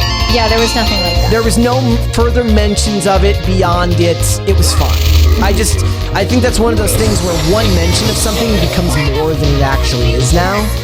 It gets overblown because people want an excuse to boycott something or be outraged about something. The real problem is it's not woke. It's just not. It's not a great movie that's going to be remembered. But again, it's Burton, so style and aesthetics matter more to a lot of people. Yeah, this movie is going to capture all of the people that they thought were going to watch the Crow reboot. Yeah, you're 110% right. So it's going to be a big hit, my prediction. And if I had to choose between the two, I'll take this one any day of the week. Yeah. If for no other reason than to watch Catherine O'Hara look like she's having the time of her life playing this snobby, stuck-up character. And she was. And as Delia, she just looks like she's having a blast, and I'm here for it. Yes. Okay, let's finish up these super chats. Pop Culture Junkie said, we're using hard launch to describe a relationship. What's next? Well, when normal people do that, I cringe. When celebrities do it, I understand because it actually is something that you launch. It's a brand strategy. John Thomas said 1, NFL ratings were sagging. 2, his brother just retired from the Eagles. 3, only person who dated Taylor she didn't villainize was Ewan McGregor. Is that true? She dated him? Is that true? You would know more about that than me. Wait, let me look this up. Because that's crazy. In the chat, Kirby says political. I don't see any evidence that this happened. I don't know. I think you're making things up. Pat the Plumber. Oh no. Shane's father said, I'd rather watch an idiot abroad real travel show with Ricky Gervais instead of an idiot who thinks he's abroad. That was good. Omega Red Fan said Anchorman 2 was disappointing to me. His apparent downfall started then. I mean, he wasn't so bad in Barbie. No, he's fine in Barbie. He played exactly the role he was supposed to. People like him have FU money. They can do whatever they want with their time. And he doesn't have to act if he doesn't want to. He is an idiot. V-Wit said Brett identifies as 6'5" with a 6 inseam. Blue eyes. The job in finance. Finance. 6'5". Blue eyes. For you it would be hazel eye, green eye. Yes. 2 different color eyes. Rhaegar Targaryen said, like, if you audibly gasped when Mary said she isn't a fan of Beetlejuice. I'm sure plenty of people think that, we contain multitudes. People contain multitudes. I don't like Nightmare Before Christmas. I don't like... What's the other one? Coraline? The one about the something bride? Is it The Corpse Bride? Yeah, I don't like Corpse Bride. Like Sleepy Hollow. Like any of... Have you seen any of the other movies? Sleepy Hollow? I watched the Johnny Depp one. Sweeney Todd. I don't understand the hype. I just don't get it. Maybe I just hate everything. Could be. That's my problem. I mean, that makes Beetlejuice even more weird, because you didn't hate it. You were just like, Yeah, it just didn't stir up any feeling in me. The video will get exactly 1 view, because we can't take a stand. We're like, Give it a boom or a doom? I give it a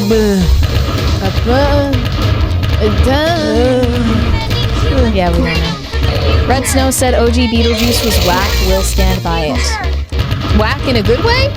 Or a bad way? I don't know. I also thought that they were gonna give what was the actor's name again? The pedophile. Jeffrey Jones. I thought they were gonna give Jeffrey Jones a credit because I thought that they used his picture.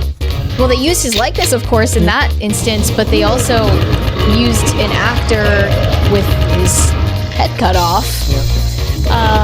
And I was like, is that him or is that just a body double? And then the voice coming out of that person, is that his voice that they're using? Is it AI? Voice actor. A voice actor? I don't know.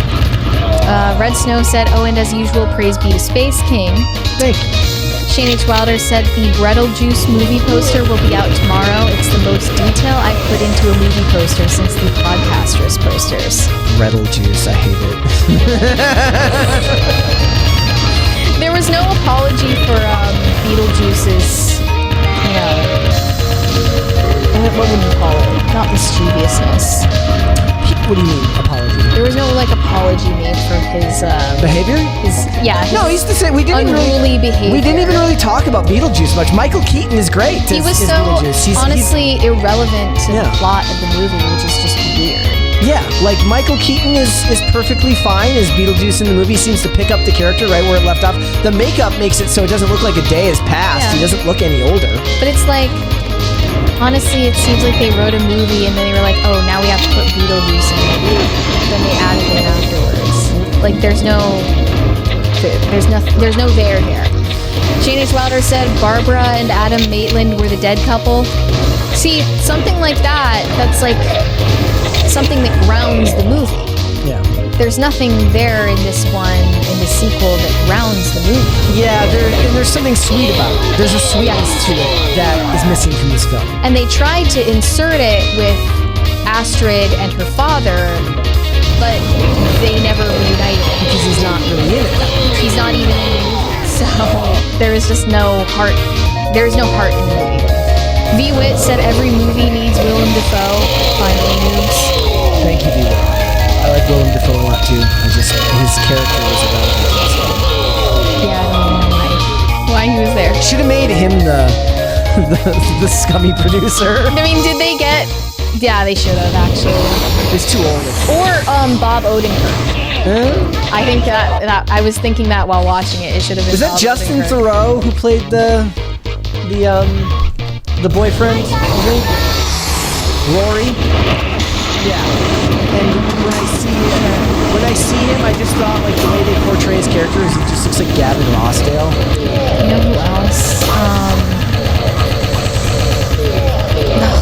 I need to find out who this actor was first. For what? He was in Arrested Development. I'm trying to figure it out. Will Arnett. Yeah. I think he would have played a good Rory. Yeah, that's perfect for him too, because he's never the lead. He's always like second or third down the cast. It's like when he was in, what was it, Teenage Mutant Ninja Turtles with Megan Fox, and he plays her lecherous producer. Okay, this next super chat is going to be a doozy. You're not going to know why. Shane H. Wilder said the Beetlejuice cartoon is on Tubi or DVD. What else could be on there? Should we address this? Send me the tweet. Send me the tweet and put it on screen. Now I need to find it. Did I end up sending it to you? I don't think you ever sent it to me. Wait, okay. Let me find it. I'm gonna read it first. Hold on. It's on Tubu. It's literally on Hebe. It's on Hootie with ads. It's literally on Dippy. You can find it on Reno. Dude, it's on Gumpy. It's a Phoebo original. It's on Poob. You can watch it on Poob. Like, why is this so accurate? You did the meme? It's on Hoo-Hoo. You did the meme. It's on Hoo-Ha. Bro, it's literally on Dildo with ads. Bro, it's on Coochie. It's on Vibro. It's on Coochie Premium. It's on Pee Pee Poo Poo. And I feel better because I just deleted my Netflix, so I don't have all. Okay. Alright, we're just in full brain rot mode this week. I don't know what happened, but yeah. VWit said, OMG, hop to a girl starting PC called Talk to Her. Talk to Her? Oh, is PC short for podcasting? Yeah, we talked about that this week.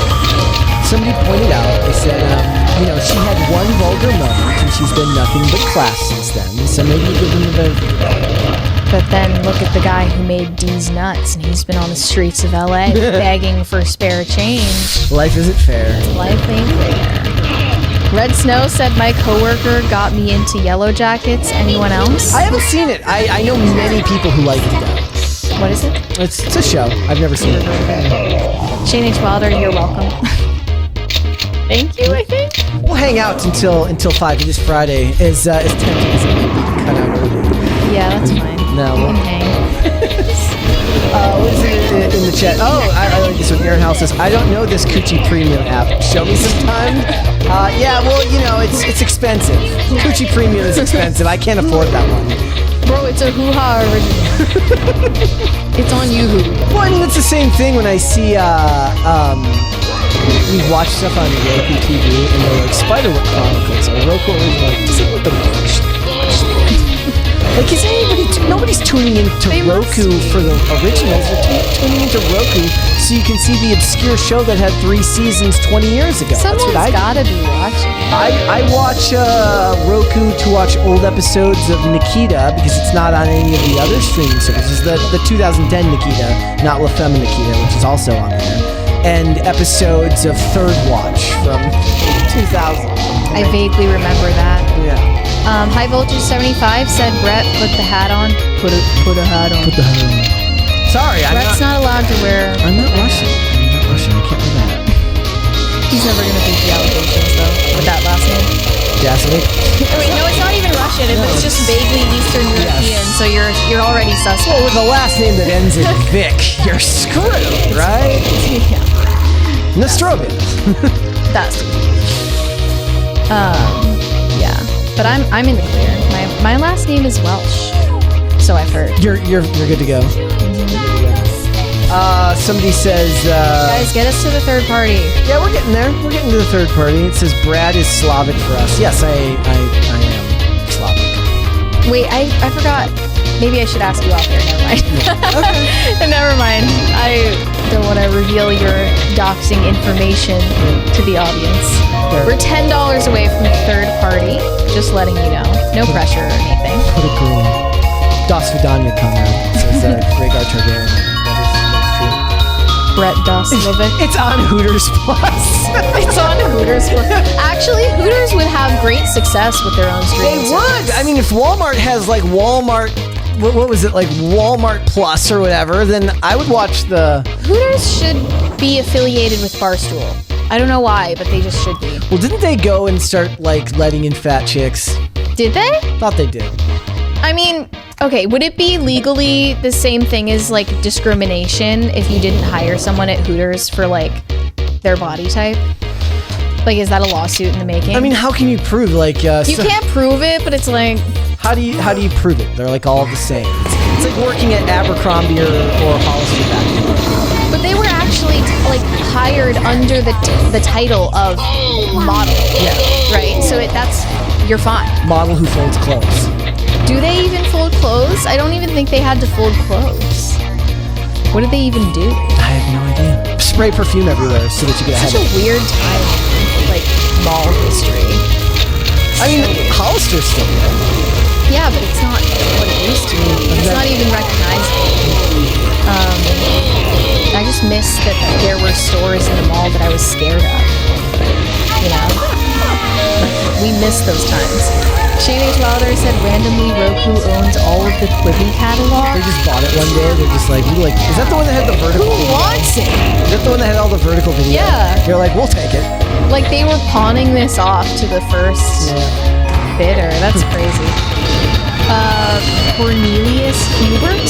Oh, that's your actual name. Said demure. Demure. Very mindful.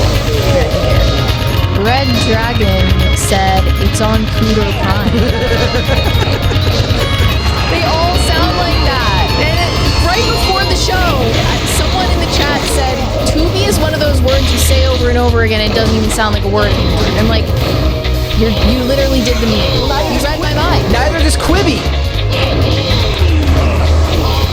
You can't be quippy about How did anyone ever think Quibi was going to work? Like they really thought. Probably around the same time when Instagram Reels became more popular, so you're not turning the phone sideways, you start filming the Reels vertical. So Reels was the main competitor? I'm just saying, like all content is filmed vertical now. Wait, when did that launch? Reels? Quibi, I mean. Oh, Quibi. Was it during the pandemic? Yeah, during the pandemic. Yeah, because that was at the same time everyone was breaking down and downloading TikTok after resisting it, including me. And if independent filmmakers and people who film skits can do the same thing on TikTok for free, you're not going to get any subscribers. Just a delusional business model. I mean, I sent you, Victor Wright's like Freebie. I watched Freebie too. I'm like, who came up with that name? Freebie. It's infantilizing. Well, it's like there's something infantilizing.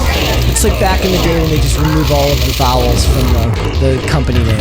Yeah, whatever happened with that? Millennials. That was a millennial thing. Naming Twitter X is a very Gen X thing. Yeah, like removing all the vowels from it. It comes from the same person who goes, "We're disruptors because we spell our name." The Neighborhood, that band, NBHD. What else? There's a lot of them. What is the streaming platform that you guys use? If you guys use ad tier streaming services in the chat, what is the ad tier streaming service? Not the paid ad ones, not the psychopaths at Netflix who expect you to pay $9.99 or something to watch ads. Fuck that. What is do you use Plex? Do you use Freebie? Plex is another one. Freebie, Pluto TV, right? Roku TV. Personally, I find Roku TV to be the most palatable of all of them. Well, you know what I'm going to say. Or rather, what I'm not going to say. Go pirate on. No, my favorite is Freebie. There. Perfect. Shane H. Wilder said, doesn't Walmart own Voodoo? I believe they do. It's on Voodoo. So dumb. It's so dumb, but it's so funny, and I saw it like after the lights had already dimmed in the movie theater, and I just started cackling like a maniac. Maybe it's Joshua French said, funny thing is, my last name is Irish, not French, even though it's French. Voodoo was sold to Walmart in 2020. Fandango Media acquired Voodoo for an undisclosed amount. But Fandango also owns Rotten Tomatoes. Yes. Or is it the other way around? Fandango owns Rotten Tomatoes. But who owns Fandango? What? NBC, Universal, and Comcast. Oh my goodness. You just follow down the line. Eventually you find out that the Murdochs and the Rothschilds own it at some point. So if NBC Universal owns Fandango, which owns Rotten Tomatoes, what is the next Universal movie that's coming out? Is this why they've been doing so well? I'm gonna run cover because I love Universal. Universal has been doing so well because it's all set up. It's all. I'm turning into like Charlie Day right now. V Witch said I missed a lot this week. Sorry if I missed it. I've been busy. Put a girl on. Well, thank you for catching up on it today. We appreciate that. We forgive you. Red Snow said put a chair on. There you go. I did it. We may not have a girl to put on, but we have a chair. Hope you like it. Shane H. Wilder said Quibi actually holds the record for the shortest network existence at 6 months. Also, Freevee for the win. Thank you. I'm glad someone's on my team. I find Freevee to be too many ads in comparison. Well, that's kind of the point. In comparison. That's why it's free. I found that there's too many ads on Freevee. Roku TV is the place to go.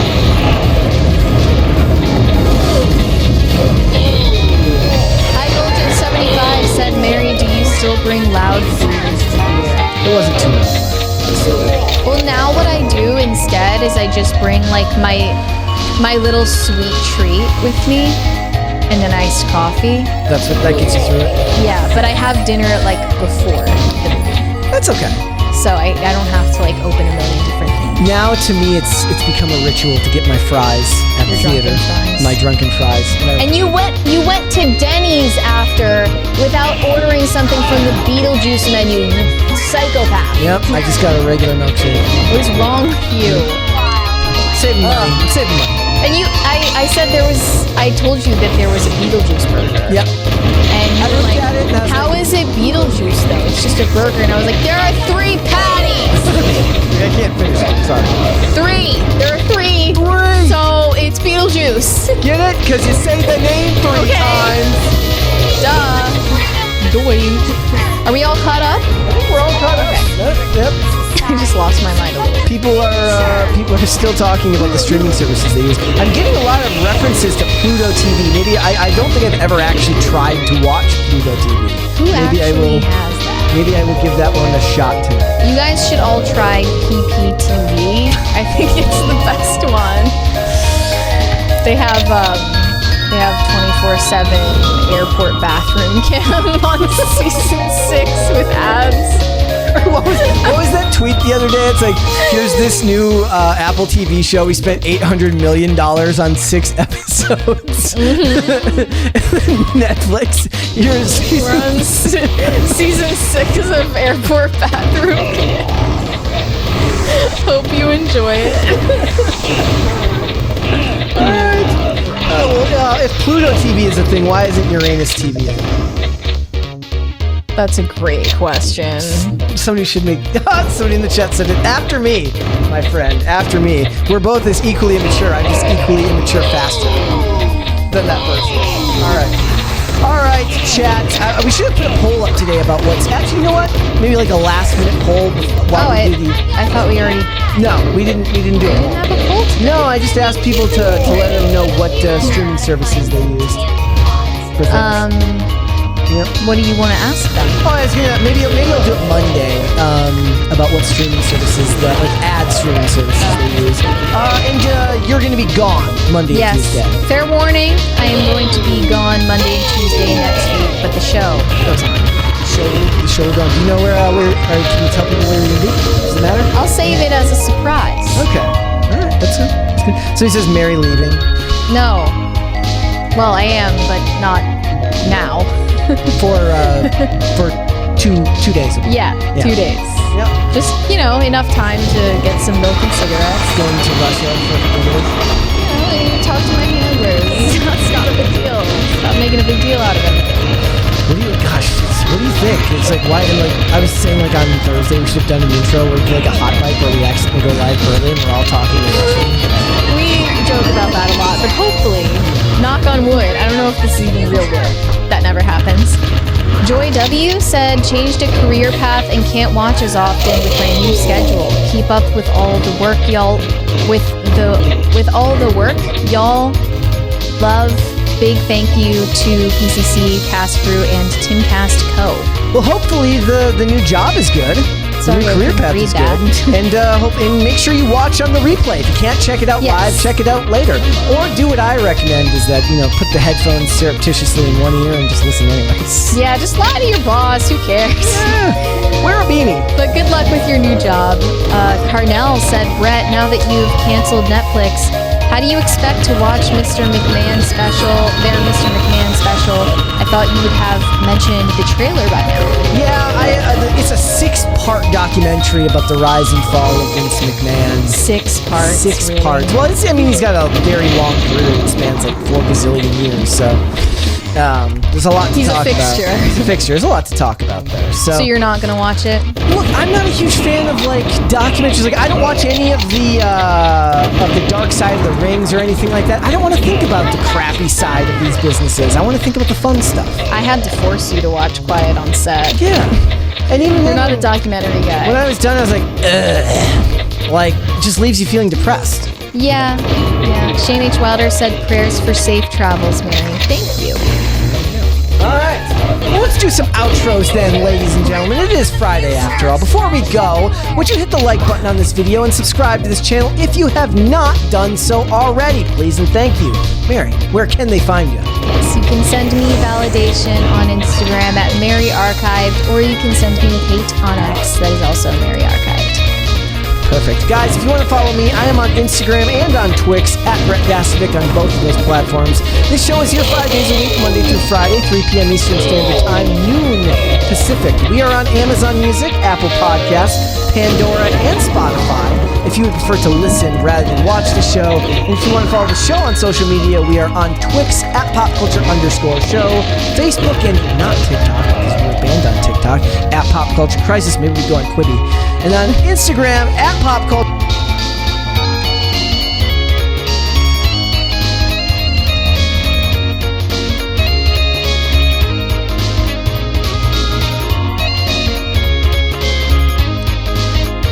I absolutely love using BetterHelp. Therapy just in general has changed my life. It's made overall just prioritizing my mental health and just my quality of life so much better. BetterHelp is actually the world's largest therapy service, and it's actually 100% online. They have over 30,000 licensed therapists on their platform. To get started, all you have to do is fill out a questionnaire, and that's just going to help them better understand your preferences. And this is actually one of my favorite parts because it actually allows... I can't speak today. I apologize.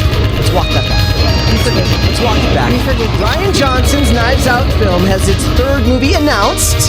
Yes. And they have announced the budget for this film, $210 million to make a murder mystery movie. What did Glass Onion cost? I know the first one cost $40 million. Let me look up what the second one cost. And I asked Twitter, I said, what the hell would make a murder mystery cost this much? And the comments that you see a lot are money laundering, bloated actors, and that's where I imagine a lot of it is going for, is bloated paychecks for actors, because they get big name actors for these now. Certainly Daniel Craig does not come cheap. Some other people point out inflation, and I said, look, they made what is the movie with Justin Baldoni? It Ends With Us. That was made for $25 million. Okay, it's gonna cost more than that, given the fact that it's gonna be an ensemble cast. They're gonna get big name actors, as they've done for the last one. They've had big name actors in it. Chris Evans was in it. Batista was in it. All sorts of actors you've heard of. It's gonna cost money, but $210 million seems insane to me.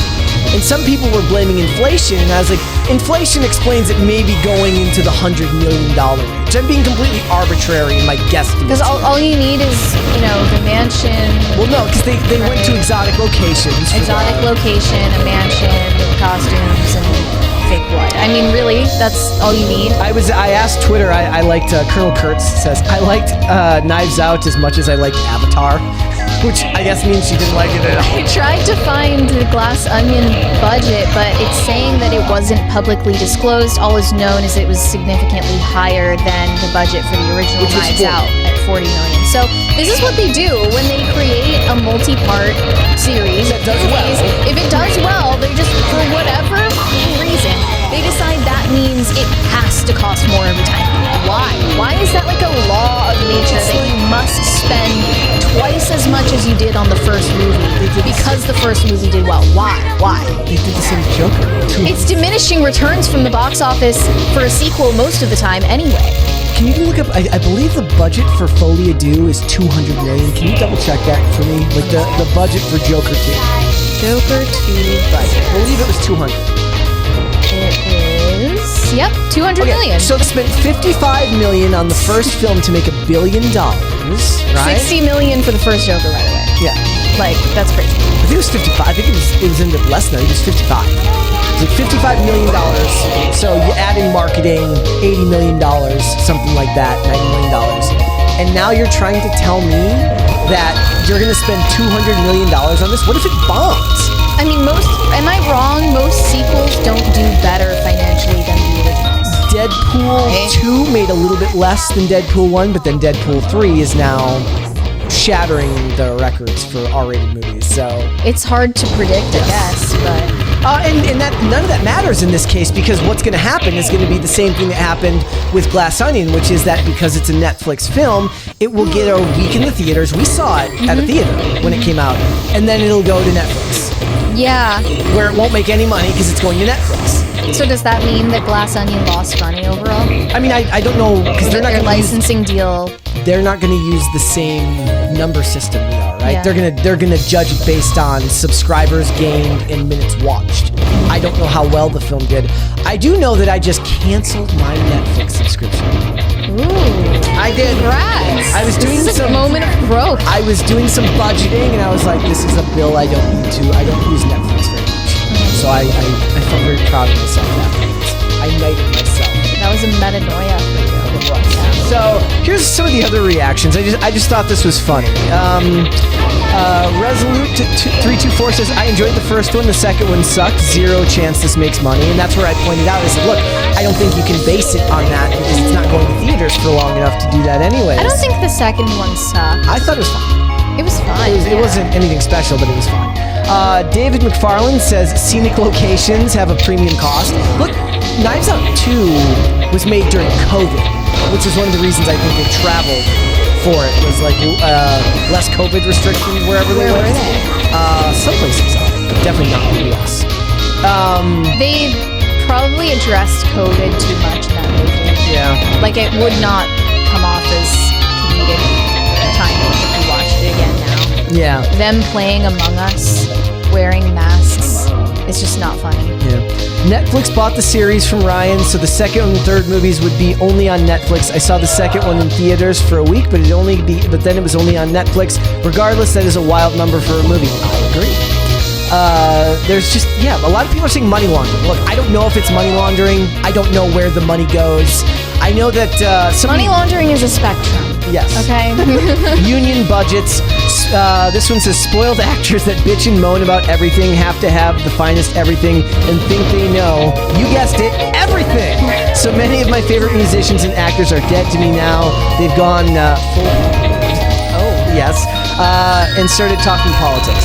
Look, you're not wrong. Wait, what does that have to do with this? Spoiled actors, meaning that they're going to cost a lot and they're going to want the best of everything on set and things like that. Look, I've got no problem with them approaching a big name actor and then a big name actor asking for an exorbitant amount of money and then getting that money. Like that just means that the market decided. Spoiled. No. What if they got Tom Cruise? That would be awesome. Would he do it?